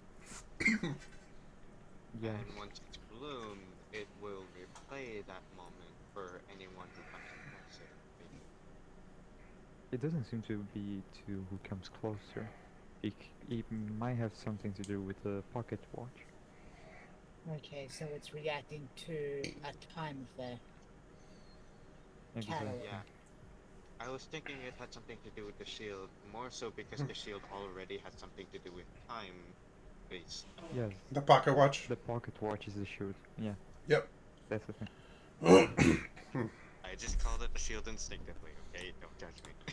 It's I both. can give it a shot. I just didn't know if I'm gonna get any results. I was just curious if you would be able to make a maybe in some way revert wounds or something like that. As it is, it's gonna take time and study, and possibly any of my knowledge that I may have in certain fields, but I may be treading in a completely area as it was. Well, good thing we have 2 samples. You can have mine. If we ever need another one, I can get Valley sources and try to use that. See. Wait, did the other one disappear? No, we have 2 samples, mine and yours, because Axel gave us 2 flowers. Oh, he gave us 2. Okay. He gave you 2 flowers and not a seed? Yeah, I don't think he has any seeds right now. No, so there's the one he was about to mess with, and then there is another one that is still like it's still growing. It's just starting to bud, or like the leaves are about to pop out. Right. They've got nothing better to do than buy time, as it was. Actually, I've got to keep an eye on this. Who knows, I might be able to give Hector a decent drink that will knock him out for about 24 hours. Or enough that fight would be power useful. to fight an entire army by himself. I don't know what distilled good berries is gonna make. Well, actually, you just gave me an idea. I'll be right back. I want to go inside the greenhouse again. Did you say that one of the flowers was about to bloom? Is that it? I mean, yeah. It's So, mixed in with the rest of like the bamboo, sort of tucked away.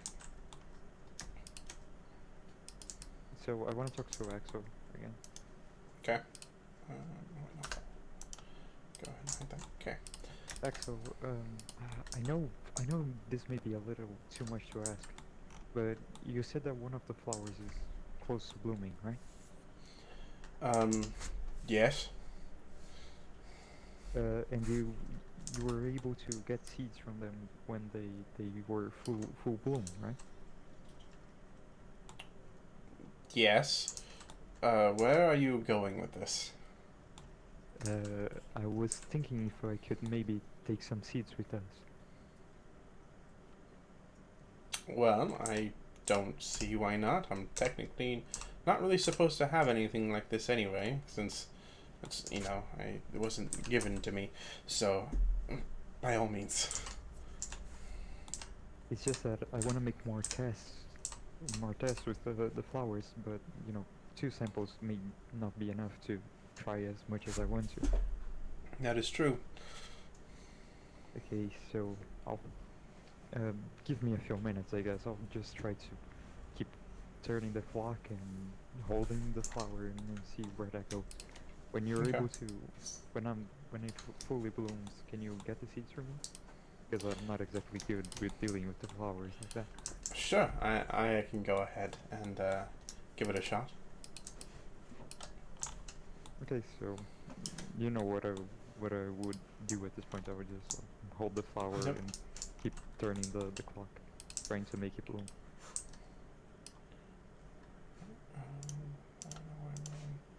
Okay. So after about 10 minutes, the you can tell the flower is starting to bloom.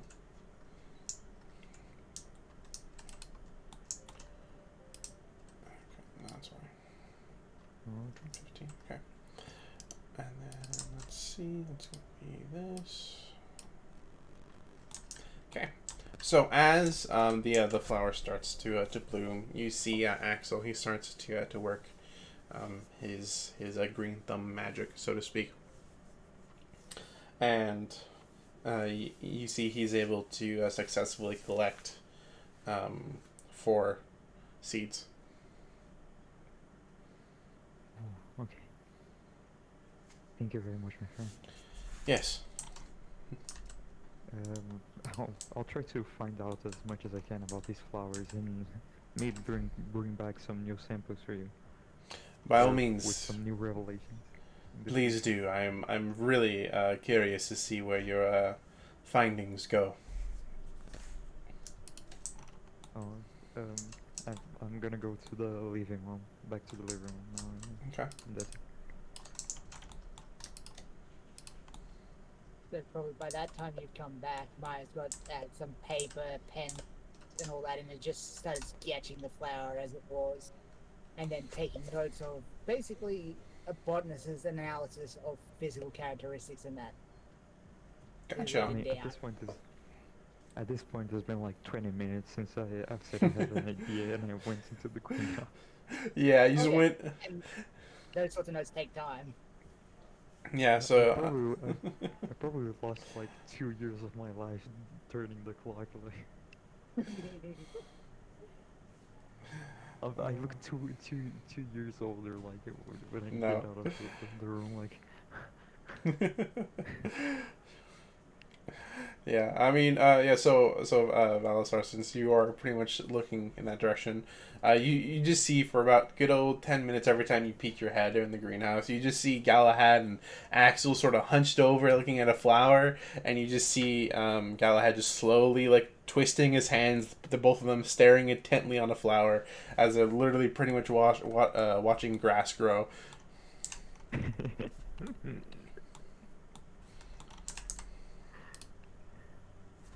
man, this is better than watching paint dry.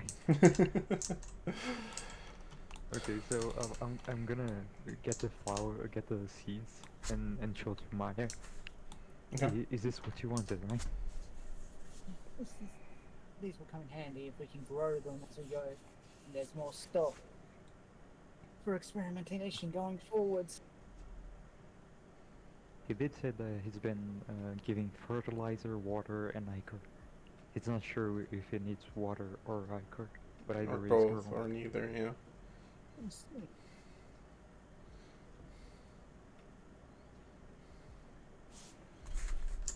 I'm just scared of, I don't know, handling these in the wrong way. I'm not exactly good with plants. Well, now you have. At least it seems as so far you're the one of the few people to know how to use the magic of these plants, which just so happens to be time. So, should be fine. Not at all dangerous. Yeah.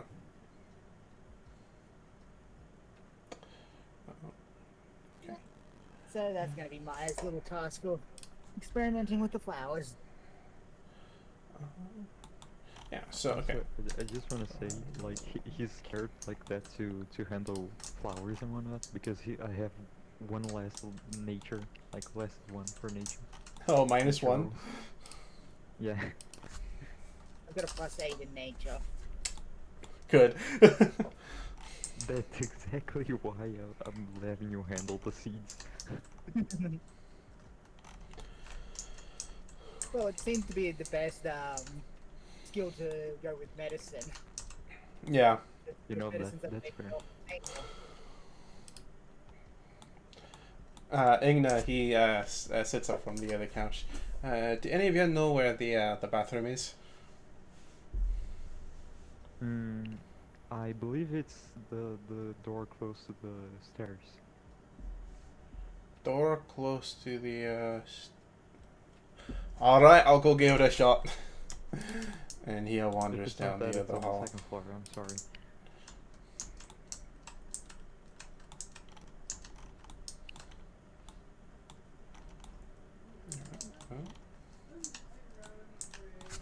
All right, and well, also as you guys are doing that, Valasar has left to go outside. Well, Maya's just tinkering away. She's been given a research subject. Yeah, something to study. Still part of Goodberry alcohol. Yeah. And a pup that's just cut it up to a fire. Then I will assemble one of my homunculus to help me. Okay. An extra pair of hands help out whenever they can. Yeah. You just want to make sure you don't have too many cooks in the kitchen. I wouldn't get the meanwhile, while that is happening, the Galahad is just looking at the clock and looking at the hellhounds and being like, wait a minute, what if I... Don't even. What? No, I wasn't planning to do anything.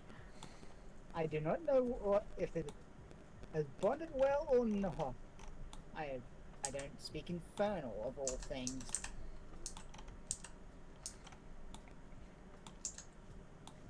Oh, okay. I'm better stop thinking about this. What's that potion on top of the desk? So you notice as you approach the desk, you notice there is a very obvious potion of healing. It's a potion you've seen dozens of times before, and then also sitting next to it is, where is it? You notice there's a some sort of thing of oil. A jar of oil. Yeah. You're not sure Oh, if I'm it's gonna take a potion. if it's one that can burn or if it's more like a lube type of oil or what. Considering we're close to the fireplace, I would say it's something that burns. You also Okay, notice okay. above it, you see a set of shields. You said you see a shield with two swords behind it. You don't recognize the colors on the shield. Who uses a shield like that? Mine's way cooler. And swords? Not as good as the Morningstar. No. Anyway.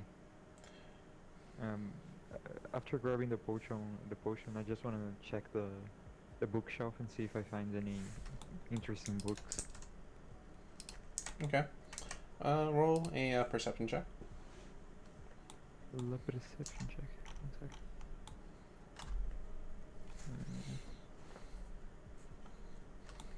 12. 12. As you are taking a look around through the shelves, pretty much all of the books are different, sort of, from what you can gather, fiction style of books through a variety of different genres. Some seem to be a little bit more well-worn than others.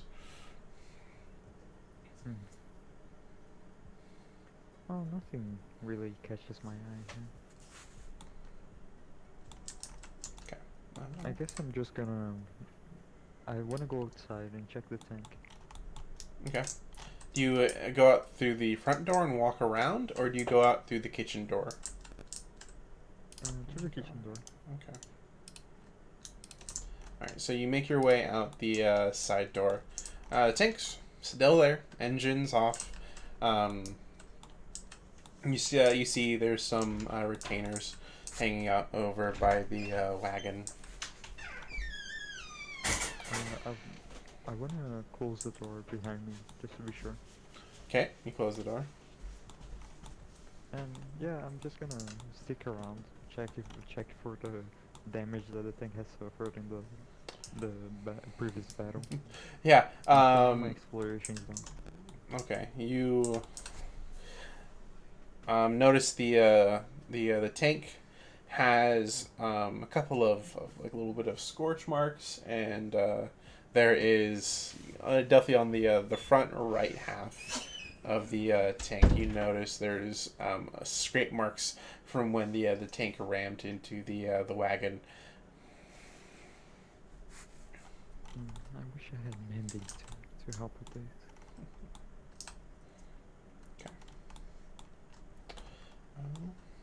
For the Question: do I Yeah? hear him say that? no, you No, I'm are just whispering to myself.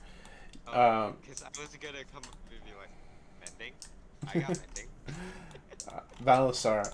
You have set up outside on a rock, very tall rock formation, or at least some of the tallest ones in the immediate vicinity, and you are practicing with your sword.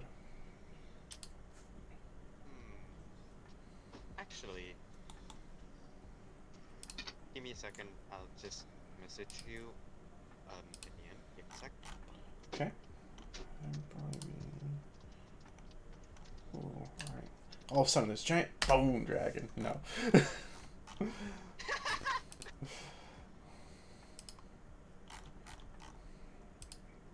Alright, both Galahad and Valisar, make a perception check for me.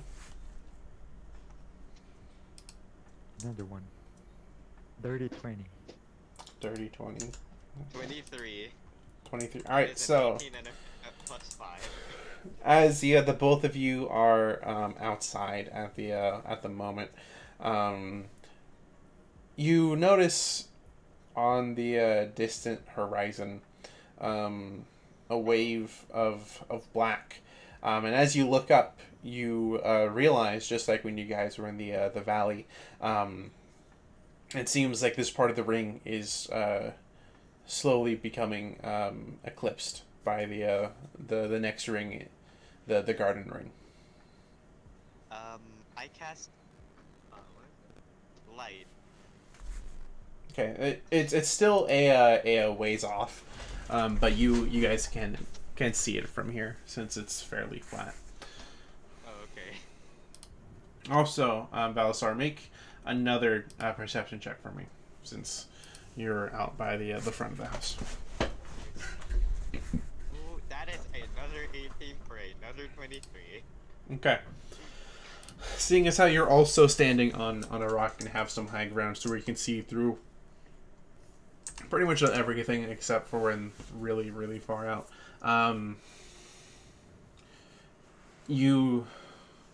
As you turn around to look back at the house for a moment, something catches your eye. You see two white dots. What they seem to be some sort of. You're not sure if it's a beast or a wagon, but they are on the trail that leads to the stash house. Okay. Man, there really isn't. I look back at the cabin for a moment, thinking about whether or not I should tell the others about this. And then... Hold on. Just gonna flip a coin here. That's... Okay. I want to go back and go tell the others about those two white dots on the... Actually, can I get closer and get a better look to see, like, specifically who or what it is? Not from the rock, no, but from where they are, from that, give me a moment. They are a ways off. Like, it would take you probably a couple hours on foot Hey. But you do know, since the way the path is laid out, you could probably catch a glimpse of them from the telescope. I'll do it.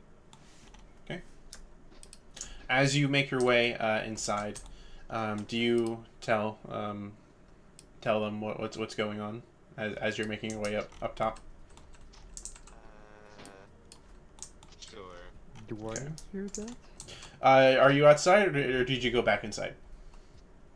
No, I'm still outside. Okay. I'm still checking the thing. Yeah, I'd imagine you you notice Valusar noticing something before sort of scurrying off Scrambling to inside. get inside. Yeah. Well, I'm gonna, since I see you like running inside pretty much, I'm gonna enter and go up top, because I imagine Okay. I would have heard him going up the stairs. Yeah, no, so seeing as how Valusar is entering through the front and you're entering in through the back, the both of you actually meet up pretty much right in front of the, like right here at this little, where the kitchen, where you enter into the kitchen. And, yeah. What do you tell him, Valusar? Oh. Or God. what, Galad, what do you ask him? What are you doing here? I was gonna ask you the same thing. Why are you running inside? Oh. Is that I just noticed two people on the road over to, I'm guessing, this house? I was gonna Yep, look over at it's this the only road. Yep, it's the only. I wanted to use the telescope to see who they are before they get here, in case it's something bad. I mean, sure, I can go with you, but I imagine it's just a gambler coming along. Maybe. I mean, good chance it's just a gambler. Just making sure, you know? You also It's do just that I thought you got scared by the ring eclipse. That's not exactly like a normal thing. Abnormal, I mean, like not normal. I'll be honest, I have never had to deal with an eclipse before, which is why I get so scared of it all the time. also Because to my ho- yeah. My Go ahead. home's nights don't actually go dark, which is probably a really good reason why I've never actually been in any kind of like major darkness before. So, yeah, it scares me. Looking through the telescope now. Yeah, so also real quick too, the both of you recall as well that Axel said that there were other guests outside of the gambler arriving as well. And Valusar, as you peek through, you line up the telescope in the general direction, and then you peek through, and then do some more minor alignments before you see the two white dots come into a much more clear focus. As you peer through and take a look at you see that there are two large white beasts wearing what seems to be some sort of armor. And adorned on top of them is one figure on each white beast. The first one seems to be some sort of warforged or something, some sort of robot. Maybe like maybe like Watson. You can't really quite tell. And then the other figure.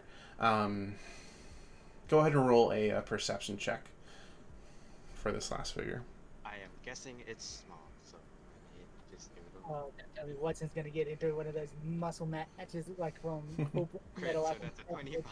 Okay, so as you turn the telescope to the other one, you can't really see too much of the rider on the right beast, because the beast itself, it's a very large beast outside of the armor. It has a really tall neck, not as tall as a giraffe, but it's pretty tall. And and so a lot of that neck and the head is blocking your view of the rider. That being said, though, you do catch glimpses of red. Can I identify the beasts though? Sure. Go ahead and roll a history check, probably. I think it would be nature, actually. History or nature? Whichever one's higher, because I think they're both intelligence.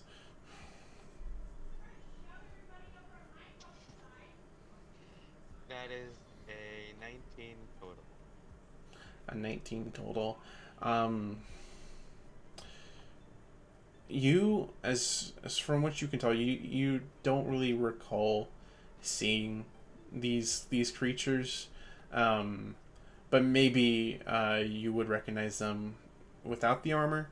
That being said, though, that you also notice as well on these two creatures, they have a large white horn on their head, almost like an axe, as opposed to like a unicorn horn. So it's just like one half of an axe. Oh, yeah. Okay. But I cannot tell what they are specifically, right? No. Okay. I want to go downstairs. Okay. Or no, I want to describe Galahad what I saw first to see what he would say about it. Okay. And you pretty much tell Galahad everything that I've described to Galahad. Okay. Do I like recognize those beasts from maybe my past or something like that? Make a history check. Do you want to go up to the the telescope and take a look? Sure. Okay. Okay. While that's going on, I'm gonna go downstairs and inform Axel about this. Okay. I tell that to Galahad, and then I just go downstairs. Because I am bored otherwise. All right. So go ahead and roll a perception check for me, Galahad, and also roll either a history or nature, whichever one's higher.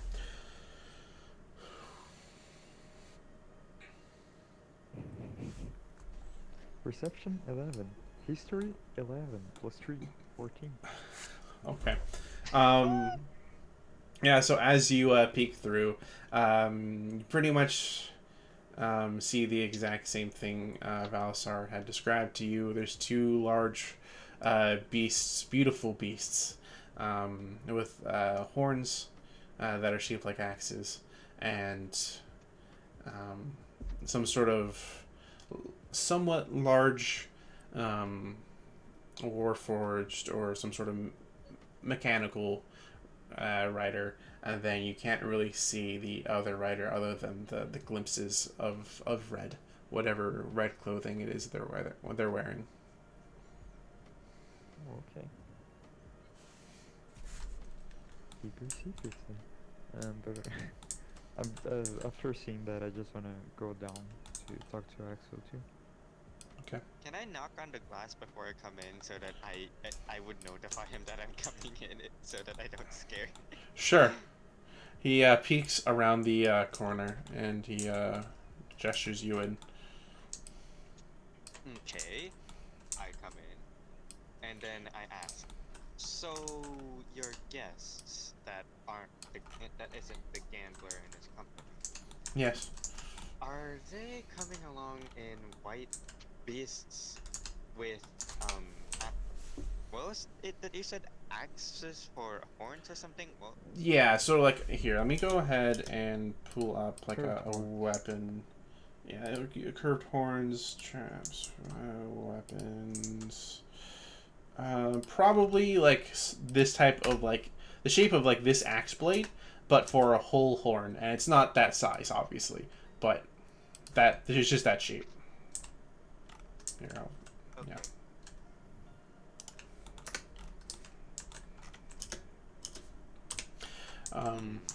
will tell them that they're coming, and I'm Yep. just curious if they're the visitors or not. Yes, that sounds like her. Her? Yes. Lady Bryant. Does that name remind me of anyone? No. Okay. Oh Good. god.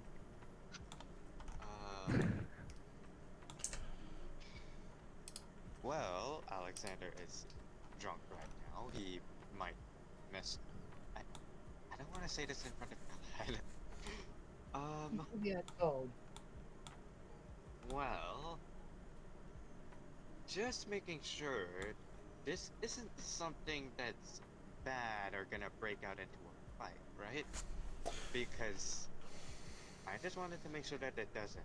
Because if it does, I want to be ready for it. Well, I mean, if you insult her, probably would Okay, so break out don't insult into a fight. No, just treat her with treat her how you would like to be treated, and she will do the same. If you threaten her, she does not take kindly to threats, especially from fiends. But as far as I'm aware, the only fiend here is your merchant friend. So.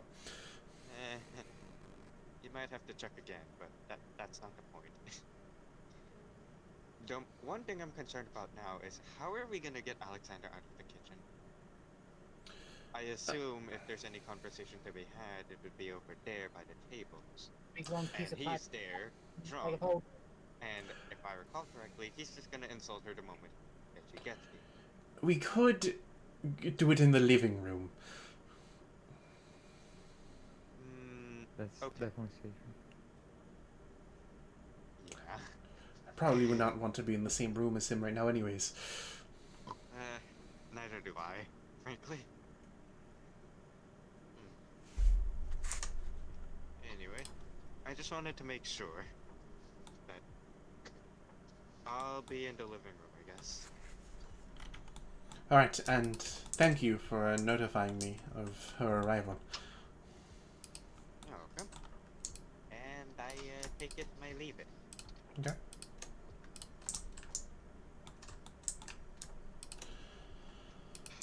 And then I will notify Maya about what's going on because I realized I still have to tell all of what Axel said to Maya.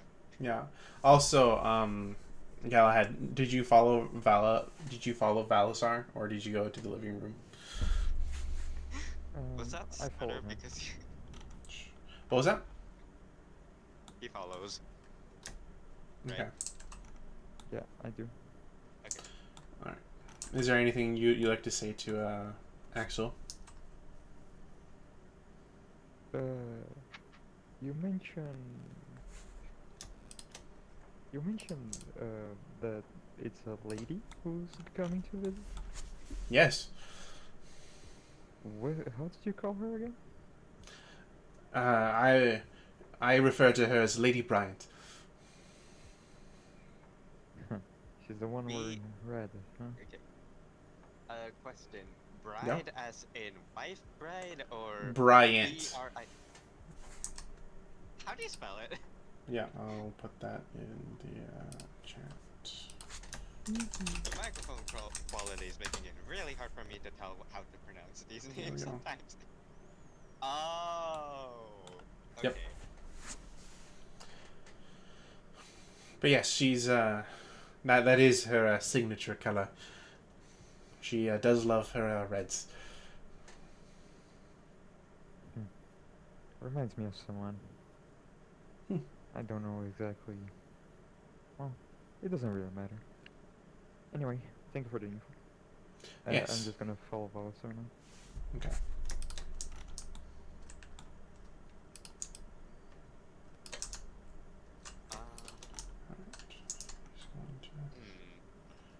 Okay, while we're in the living room, to pass the time, I did have one more question that I came up with off the top of my head. So, I'm going to ask Alexander this. Okay. completely off topic question here, but if I recall correctly, paladins have the ability to sense other creatures, right? Oh, it depends. Okay.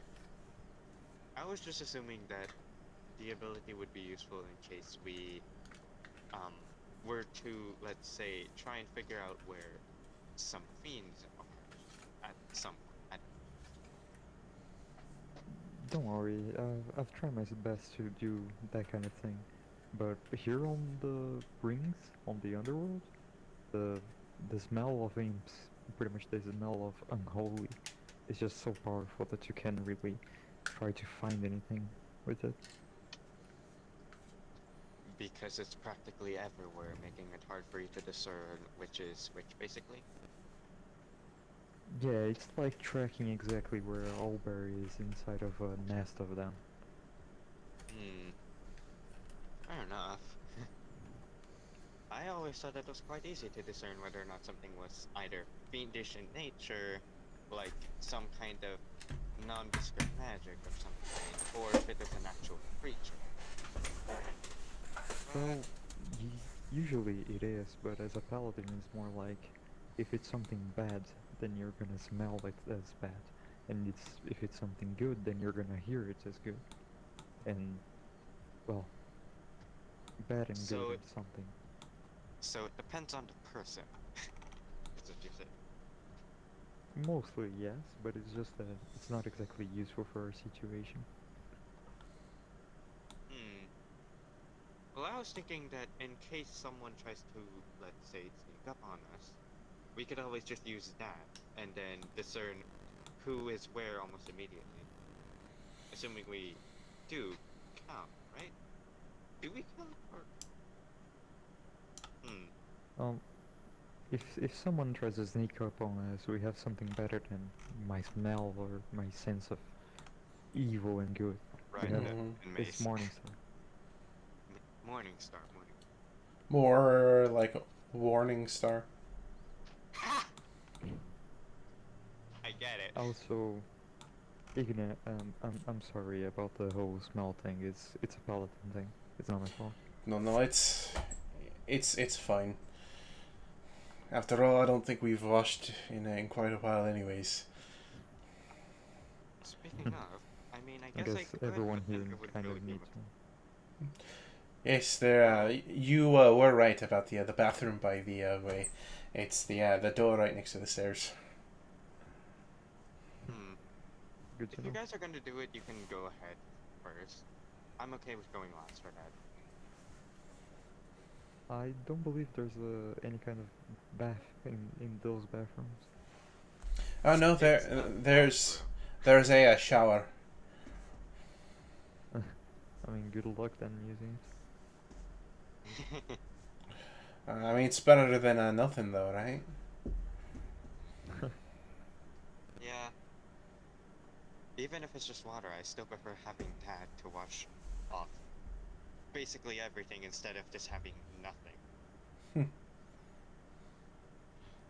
Anyway, Well, I'm gonna take quite a few minutes to take off this armor, so any of you can go first. I still Yeah. need time to take mine off, so. He's And even then, um, I'm Igna. not exactly comfortable taking off my armor in front of others. I do have clothing, but you could just do it in the bathroom. yeah, I do it in the back. Yeah.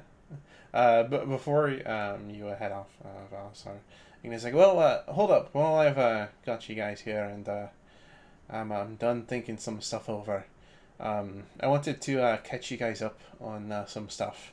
Well, you guys were out snatching that tank, or I was out talking with the rest of the folks at the Ringgate camp. They set up there. A lot of them were mainly just people wanting to head home to their respective rings, but obviously since the king is still missing. The Ringgate's on lockdown. That being said, I did hear a rumor that the King's advisor Aberrant he was put in charge of everything until the current king's found. And I think he even made a visit towards Halivora a little bit, probably while we were in the middle of the valley or so. I don't know. At times, really more of a construct than anything else. But yeah, he made a visit, and I don't know. Truth be told, I never really liked the fucker. He's old as almost probably as the rings himself. Truth be told, he's I think lived longer than just about any of us here. So If I may interrupt, yes. how old do fiends here usually live for? Well, theoretically, the fiends don't die of old age. That being said, though, most fiends are fucking stupid, or get themselves caught up in stupid situations, or are just pure dumb luck. So it's really our main reason we It's really up to the us. fiend itself to determine how long they live, basically. That's one way to put it. More often than not, it's just our own sheer stupidity and curiosity and our own nature that gets us killed more often than not. Well, I guess that makes sense. Why Aberrant for so long. Yeah, he for the most part stays at the center where the royal palace is, and you don't really see much of him except for when he's either on posters or doing some sort of magic announcement. But the fact that he made his way out here to talk and go over things about the king missing, well, apparently it was a pretty big deal. So, Mallard, I posted the question that I have in DMs. Yep. The reason there's a very good reason I have for asking that, and you can probably guess Hello. why. Yeah, because I don't know how to react to the situation without the answer.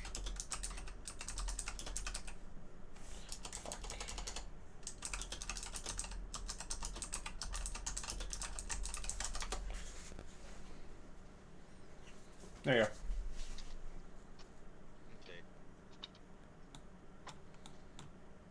Okay, I have my answer now.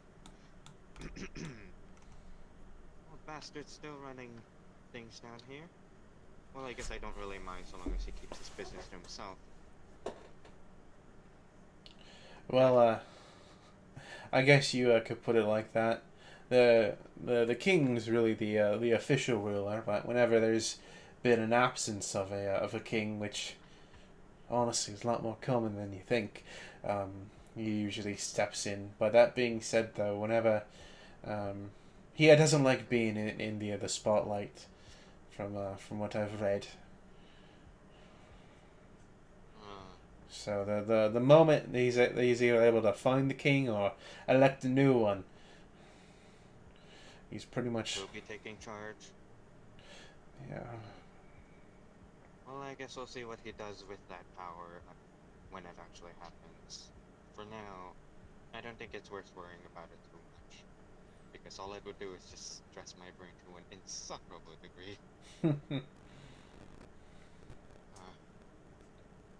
Sorry, just the mention of that guy. I don't really have that many strong feelings for people, and even then I don't really have that strong of an opinion for him. It's just that something about him rubs me the wrong way, you know? Trust me, he rubs a lot of people the wrong way. The old geezers from a completely separate era, and sometimes it shows. Honestly, I'm surprised he's still alive at this point. Oh, it's actually been a whole ruse this entire time, and it's a bunch of different fiends taking on the name. But I can't really say that. That's just my personal little theory. But it's also possible that it's the same guy from way back when. So I wouldn't be surprised either way if he was either several different fiends or one guy who managed to live out for as long as he has. Like you said, fiends live for pretty much as long as they could, unless someone kills them. So it wouldn't be too surprising if he really was just one person. Exactly. Who I mean, knows? he's a very big target, to be honest. I would be surprised if he'd survive for that long.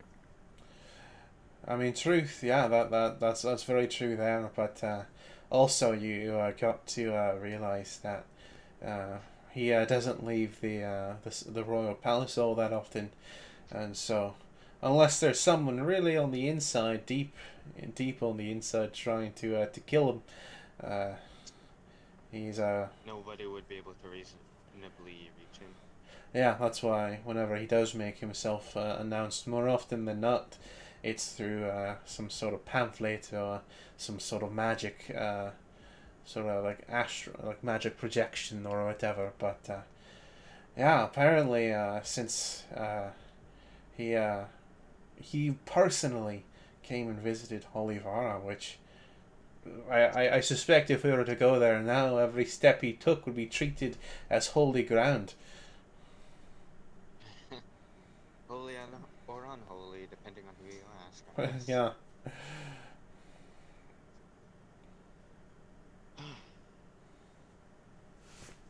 Part of me feels like I'm being irrationally angry about the guy. The other half of me just gets the feeling that he's gonna be a major pain to deal with. Oh, Yeah. everything that I've heard about him is just that he's a supervisor and that he's probably a pain in the ass. So it's not exactly the most wrong feeling you ever got. Yeah.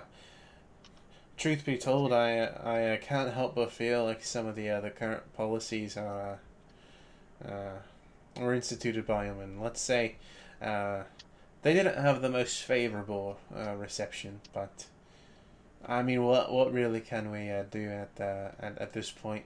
Man's probably lived enough lifetimes more than any of us combined.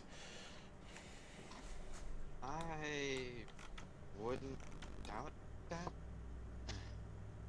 It's hard to tell unless I meet him in person to know whether or not.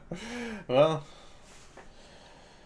I mean, Hopefully we won't need to. yeah. That being Speaking said, of though, which, what kind of policies did he put up? Just curious. a variety of things. Some, Can you name any? do I want to name any? No, they're all pretty shit. Trying to normalize things to ways of old, but times are changing, and I don't think he either doesn't understand that or refuses to accept it. Sounds like someone is stuck in the past. I guess you could Okay, this say is that. too political, guys. Please stop. Stop. Twitch is not gonna like that. Sorry, this is what? This is What getting guy? too political. Twitch is not gonna like that. Cat, hey, how's it going? Well, that being said, though, now that I'm thinking about it, how from what I've heard, the ring gate has been on lockdown since pretty much since we a little bit after the stadium. So, I wonder how he made his way in, because like I said, from what I've heard, it wasn't through the ring gate, or if it was, they've got another fucking special gate to where you just teleport to whatever the fuck, because he didn't come out those front doors. To be fair, he is the advisor, and people would absolutely know him, especially the guards and so Yeah. on. So I don't think it would be too surprising if he somehow managed to arrange a personal transport to the scene of the crime himself. I'm not quite sure why, but I do know that he would have the permission if he asked for it. And what were you saying, Maya? If you remember, we were told someone that's around here that actually has a personal ring gate. Yep. It was one of the nobles. Yeah, the lord of this ring, Yalbanoth. Yeah. Yeah, but that's not the boss. That's not him, right? He's I a mean- lord. These are advisors of government. They can bypass. Yes, Rod, thank you. That's my point. That's my point, Maya. But you think of it, if he can't get through politically, through the ring gate, everyone has been locked out, no matter what their business is. The only other way he can get through is through that private gate, which is not operated by the military. So are you saying we should suspect him of doing something then? We do not know who's doing what. We know that a group decided to do mass genocide for harvesting souls, and it just happened to be the best time to also take out a king. Hmm. Needle in a very big haystack. No, this is just. Had many needles. Um. So, just curious. What Yes. is King Lucky exactly known for? His wisdom or his... Oh, you're funny. He's known for his absolute failure of a leadership. He's the one that got us into the damn war, and he's the one that failed us and caused so many goddamn of us to die. Truth be told, I'm surprised he's still in leadership, but then again, whatever. I guess this is one way of changing the leadership. But no, there's no normally for going a couple steps back for the transportation bit. Yes, the ring gates are a very popular choice, and I will not be surprised if the Someone managed to use some other kind of transportation method? yes, they're not. So the ring gates are the safest way to travel between rings. That being said, though, there are also, well, really, there's only about two, at least, from what I could call out here on the outer ring. There is these abyss trains. They hook up to the edge of a ring at certain locations, and they sort of connect all the rings to the rings together. I think there might have been one in Holyvara. I don't really recall. I spent most of my time actually in the mirror ring. It's about usually the furthest out I go on my run. But the abyss trains, they either run for passengers. That being said, though, I wouldn't be surprised if those were closed down as well, along with the ring gates. That's pretty much the poor man's way of travel. It's a lot, and I mean a lot less secure, since you have to travel through the abyss, and God knows what lies in there. But there is also, I don't know, there might be some other stops around, but like I said, I'm not 100% familiar with these little boony parts of the outer ring. But Aberranth probably used, if he didn't have his own like little private train make his way in, he probably used Yalbanoth's ring or a portal ring gate.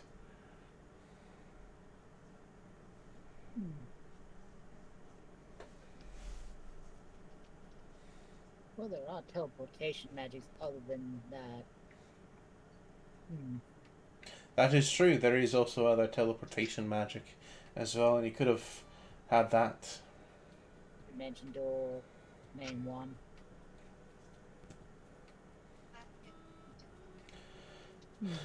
Well, I mean, whatever it is, only thing I really know for true is that I don't think he came in through the main ring gates we went to.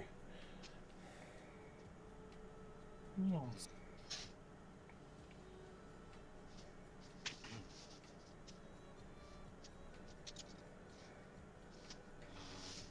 I do have a couple theories, but I feel like I should keep some of those to myself. Because Honestly, Well, I this don't. isn't exactly the place Oh, to talk political about those, politics. right? Yes, it's a whole lot of hubbub. That's for sure.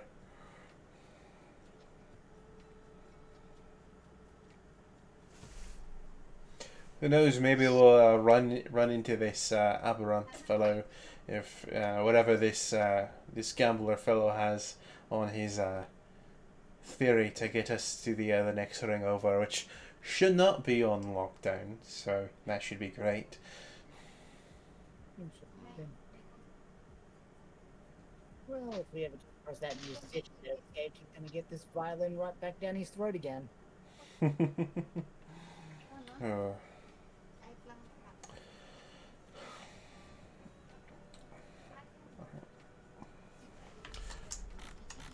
I guess that's that. I don't really have anything else to say regarding the conversation about Upper Eye. Okay. And even then, I already dropped every single hint that I could. Yeah. So as you guys take off your armor, shower, and pretty much get situated, takes about another hour or two. You guys get set up back into the living room for the sake of convenience, and are pretty much just waiting for. Lady Bride. Yeah, because seeing as how she's the next one to arrive, and after some moments, you see Axel shuffling by, running up to the door, and as you guys peek out the living room window, you see some glimpses of the white beasts and the war forged like character, and then once again those shades of red, sort of tucked away. You hear him open the door. He's like, "Lady Bryant, welcome. It's been a while since we've spoken. How are you doing?" And you guys like, "Oh, I've been doing quite well. Thank you. I see you have company. I see by the extra wagons out front, and whatever that little other thing you had was." It's like, yes. And he ushers her in. And let me go ahead and grab the humanoid. Go ahead and do this guy. It's not 100%, or I want this one. Not 100% accurate, but sort of Warforged robot-like, and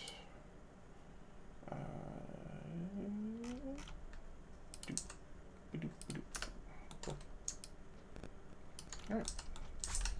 So, as you guys are waiting there, eventually you see two figures come through. You see a metallic figure, and he has what's at first glance looks like two smokestacks, pipes, or something. One coming out of one like right behind, attached to like the right shoulder and the left shoulder.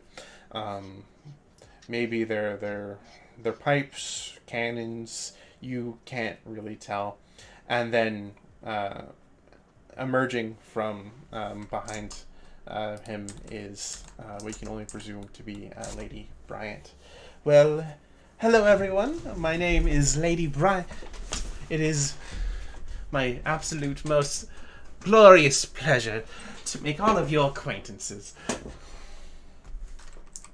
It is a pleasure to make your acquaintance as well, Lady Bryan. Yeah, Maya. Pleasure to meet you. It's a pleasure to meet you as well.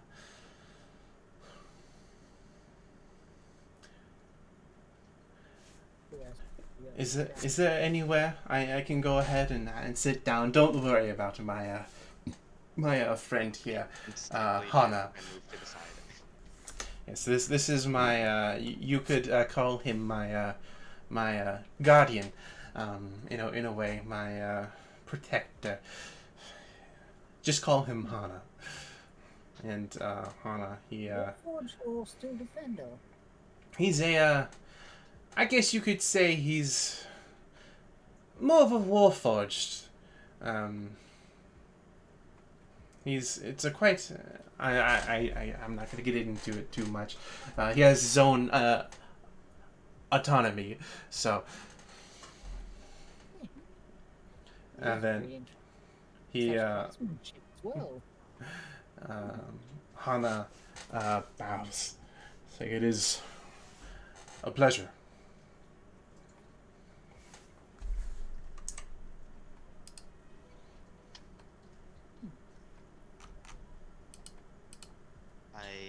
I've already moved out of the way.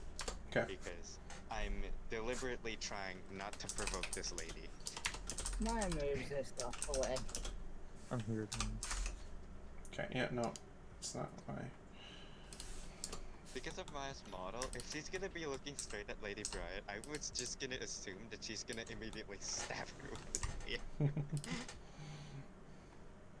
Yeah, I know I do. Okay, I'm just cool. saying, I just wanted to make sure. All right. So she takes. My fox form to take less room. Oh, please, you didn't have to do that. Well, where's the gambler? he hasn't come yet. Still Plus, hasn't story, arrived. He was near the ring gates having a gambling match. Oh, Well, you better get here soon, otherwise he might not make it due to the eclipse that's coming shortly. The creatures that lie in these woods. Let's just say I have a little bit of fun pruning them.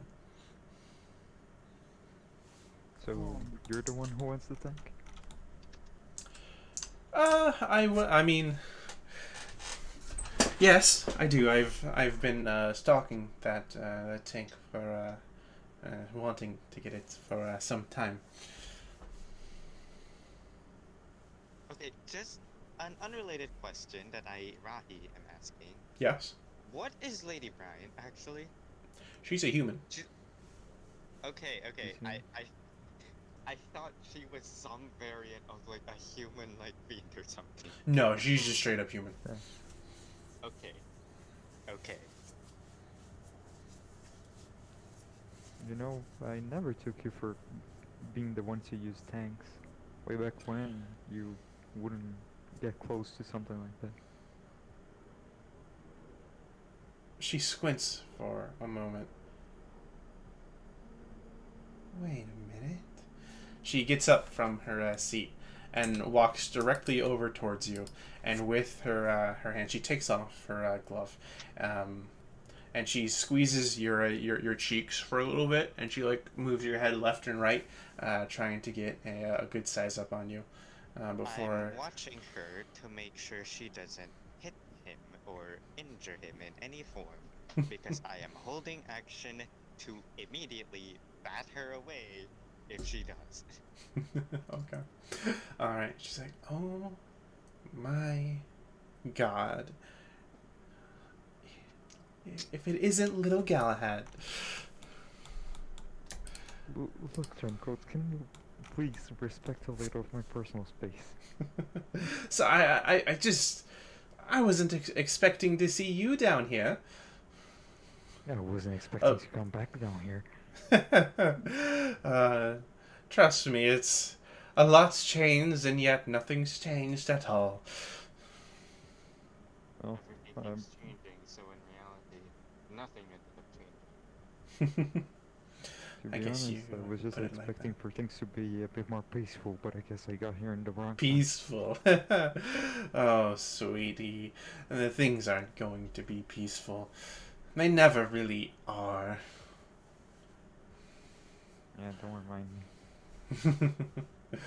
No, but the reason why I need such a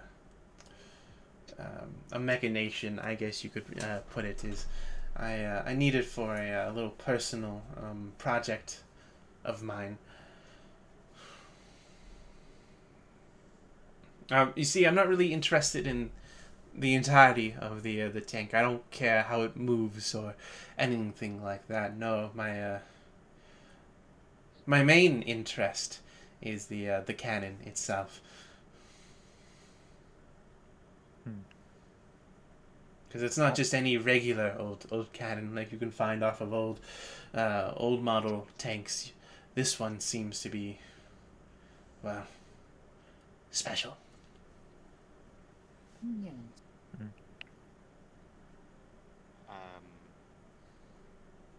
Deep in thought, but not gonna say anything because I do not want to provoke an unwanted attention. Okay. What's Well- happening, Green Man? You're looking a bit stiff there. You don't need to be scared of her. She's not gonna hurt you unless you try to put the sword against her face. Trust me, I tried. What? Interesting. Hmm. Well, from If Well- you don't mind me asking, how do you two know each other? Well, on war you make some allies and you make some rivals, I guess. Yes, you. Best way of putting it. That's a very good way to put it, little Galahad. We had originally I had actually worked under the fiends for a little while, but then I came across, and she gestures over on her left side towards a sheathed sword. I came across this, and well, let's just say it really got my attention, and next thing you know, wow. Let's just say I'm wanted all around the rings for a little bit of mass homicide. Poor Duh. Crocker. Don't worry. It's just mostly fiends, unless someone from the mortal realm gets in my way. But they mostly don't. And if they do, well, it's. From It's here, fast can and I clean. tell what kind of sword it is? You can tell that it seems to be a size-wise, it seems to be a somewhat standard-sized sword. Other than that, I can't tell anything about it. You'll have to make an investigation check, but yeah, it is sheathed, so. That's a crit for a flat 20. Flat 20. I do not have any bonuses to investigation, but then I got a 20 anyway.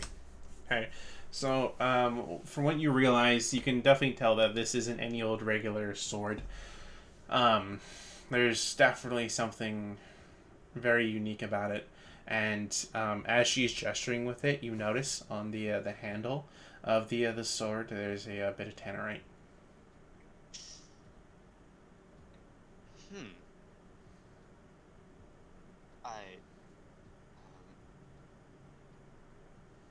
So that's hard. What was that? Nothing. Hmm. I was simply thinking aloud. Ignore. No worries, no worries. So, little Galahad, what brings you down here to the outer ring? I imagine it's not pleasure or anything. I wish. Sadly, nah, I'm not here in some just trying to enjoy the rings. I'm here just 'cause I have a deal with the gambler, and I'm bringing the tank, and he's gonna take us to the second ring. That's it. Ah, yes. Well, I guess we'll be sticking around together a little while longer because don't worry. While I do really enjoy this ring, it is honestly quite absolute shit. There isn't really much to do, so I am looking to board whatever plan the gambler has. I Oh, he's imagine taking what do you. you enjoy about? What was that? Galahad first. what I imagine you enjoy about this ring is probably cutting down stuff. Yes, yes, you could definitely put it like that, little Galahad.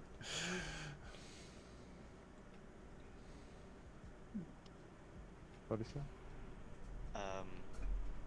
So I assume he's taking you down to the next ring, then? Yes, of course. I'd imagine he's taking all of us down there since that ring's not under lockdown. Huh. Yeah, I was simply making sure. And We're and, going to the next ring as well. and not to mention, it's personally, she leans in a little bit from where she's sitting. It's one of my favorite rings. Not because there's a plethora of different kinds of fiends, but because it's very beautiful. There's all sort of things out there, and not to mention, it's a place to where someone of my reputation can live free of worry. Concerning, but continue.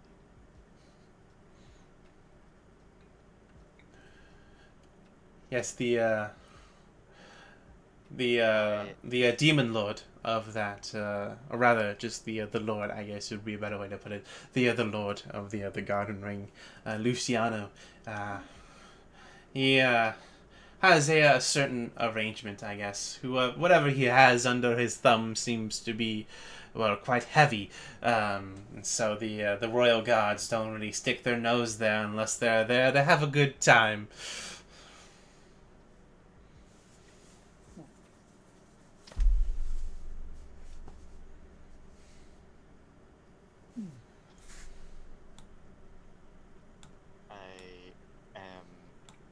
I have things to say, but I am actively trying my best not to say them, so I just look highly uncomfortable.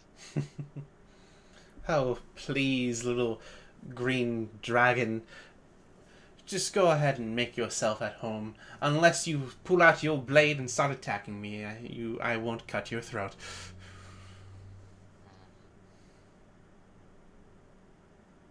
If you don't mind me explaining myself, I was suspecting you would do the same to us. That's why I'm so uncomfortable. Nah, it's... Seeing as how little Galahad's here, it's changed things up. Hmm. Axel knows. And he nods a yes. We do. It was a pain.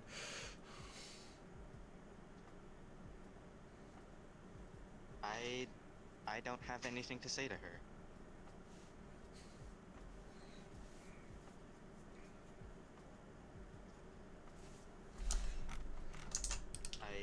I saying this as Rahi, I'm not saying this out loud. I have a question I really, really want to ask her, but now is not the time when everyone is here, which is the problem. Okay. I'll just put it in DMs for future reference, and also so that you know what I'm talking about. Okay.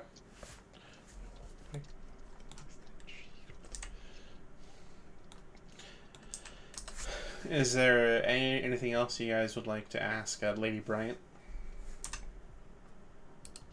If there's anything from me.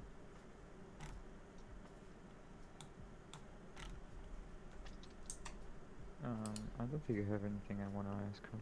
Okay.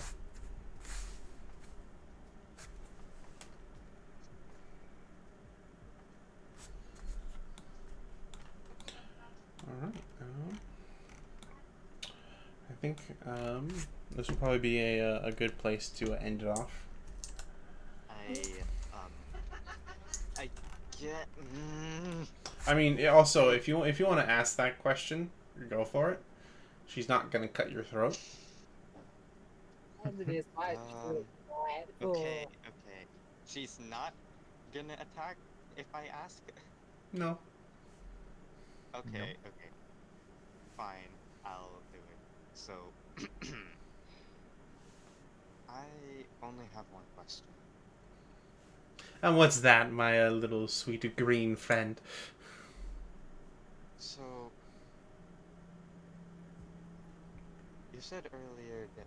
Okay, I'm just. Before I actually say this, I want to get my facts straight. So, she's known for mass genocide or homicide? What was it? Mass murder Homicide. of multiple fiends. Yeah, murder homicide's pretty similar. Okay. So, It's like 99% of her targets are fiends, except for mortals that get in her way. okay. So, I'm guessing you use that blade for um, whatever kind of homicide it is you're accused of. Accused of. Well, I'm not accused, honey. I've done it plenty of times. The answer is yes.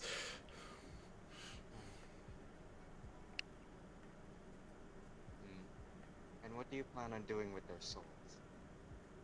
Their souls? Well, I don't really worry about the souls, to be quite honest.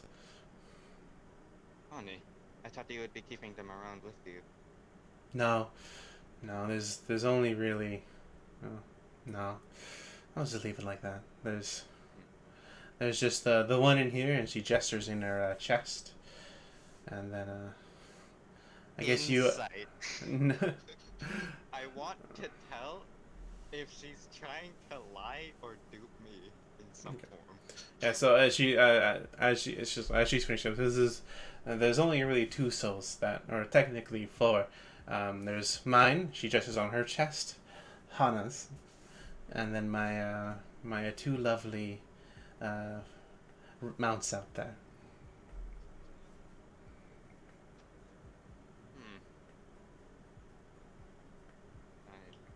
All right. Roll for insight.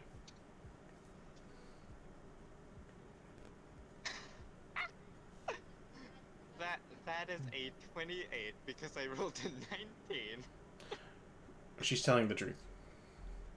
Okay, okay. Okay then.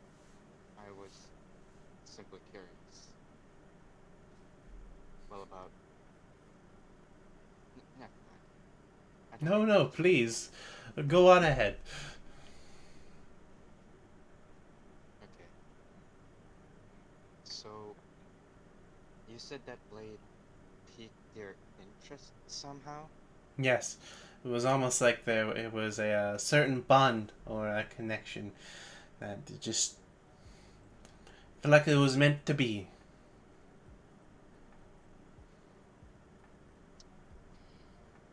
Do you want me to be upfront with you? I like a man who's honest.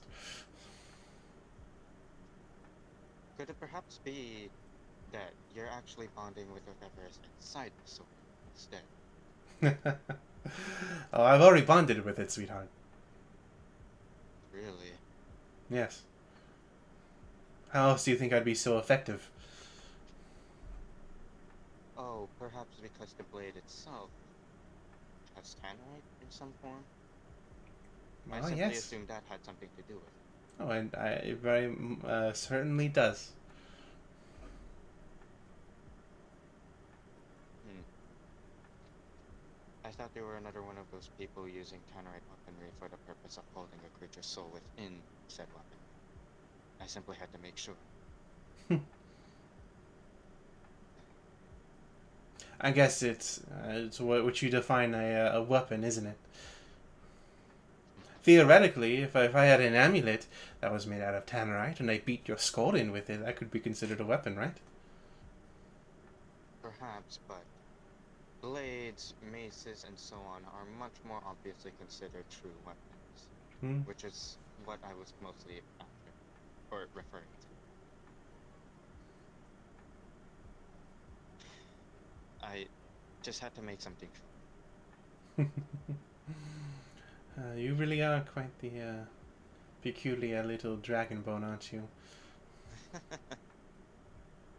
Uh,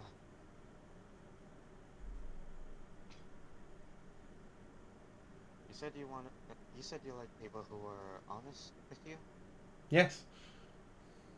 Honestly, I just find I find lies as a waste of time. Okay, and I'll be honest with you. I was trying to make sure you weren't one of my enemies. That was all. Well, I mean, we've only just met, so.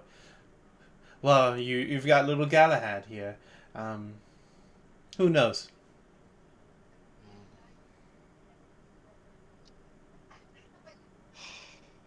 And with that, I just stand back for a moment, and we can end the session there because I don't have anything else to say to her.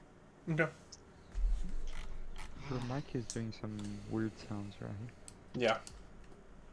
Is it because someone else is speaking in the back, or I have no idea. It was just making some weird beeping noises. that's a phone? That's a phone. that was a Nah, house. Wait. Nah, I don't think it was a phone. It was more like a technical sound coming from the mic, not like a phone ringing. No. Yeah, like maybe bad contacts or something. Yeah. Anyway, thank you for the session, Lawrence. It was a No. very intriguing session. So Yes. It was meant to. Intriguing and also slightly nerve-wracking for me, because as soon as I passed the insight check, I thought a fight was gonna break out when I shared what I knew about the insight. No, I Oh, mean no, she's not like that. and she's also learned something about you. So. I want to figure out what, but at the same time, it's like, we're. I don't think now is the time to ask. Yeah. Mainly because like, I was having to make sure that she wasn't someone we would eventually have to fight. I mean, who knows? Yeah, who really knows from this point on? But I was just making sure that like right now we weren't gonna fight. You know what I mean? Because Yeah. Alexander is drunk. There's only 3 of us. This is a shack and not really a place for fighting. So, especially when you consider we're having to wait for someone else here. And technically speaking, I'm guessing Lady Bryant is one of the gambler's clients. So, it would be a really bad idea to provoke her now. And I didn't know what would provoke her. So I wanted to stay quiet. Well, man, you're saying a shack is not the best place to fight, so I'm sure it wouldn't be a problem to her. No. Okay, for Maya right now, she's just taking in and engaging the people. Well, anyway, I'll go to sleep now. Thank you all for the game. Yeah. Thank you again, Mallard, for the session. Okay, Yeah. bye-bye. Bye. At first I was like a little bit suspicious because I was like, is this session gonna go like yesterday where I didn't enjoy it because of something that I did? But no, I actually ended up really liking this session. Yeah. Yeah. And there's still To be honest, right? yeah. Like, I'm not asking Lady Bryant, I'm asking you, Mallard. Do you want me to be honest about today's session? Sure.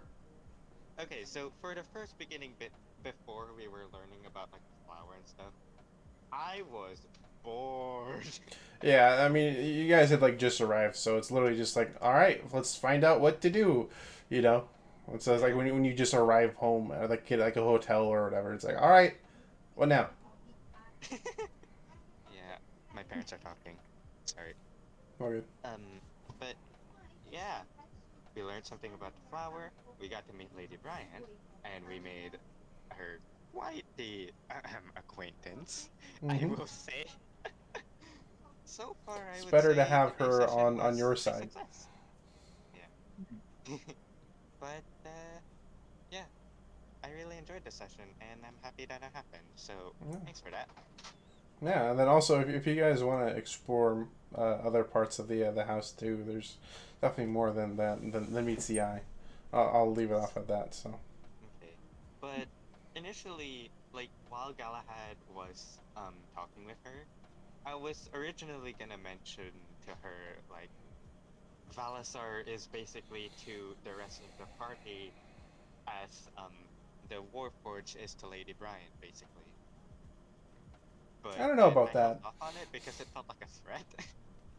Like threatening her that if something goes wrong, I am immediately gonna step in and stop it. I guess in that aspect, yes. Yeah. But other than that, I managed to get out pretty much everything I wanted to do. Even Alright. just a tiny bit of practicing with weaponry. Yes. So, I go now because I tired and it's Sunday, so I wake up early and now I go sleep. I am also going to go now as well. I Bye. Bye, have a good one. Bye. Later. Alright, so yeah, I hope everyone had a good time today. I think tomorrow I'll probably be doing more Elite Dangerous just for the moment, and then probably the stream after will be DOS 2. So go ahead and keep that out. But yeah, thanks everyone for coming out today. If it's morning time for you, good morning. If it's evening or afternoon, good evening, good afternoon. I hope you have a good rest of your day. If you're watching a pseudopod, I hope you're having a wonderful day so far. If times are tough or if you aren't feeling well, I hope things get better and you feel better or come out stronger on the other side because of it. If it's nighttime for you or if you're about to go to bed, good night, sleep well, and sweet dreams. But regardless of what time it is, have fun and don't die.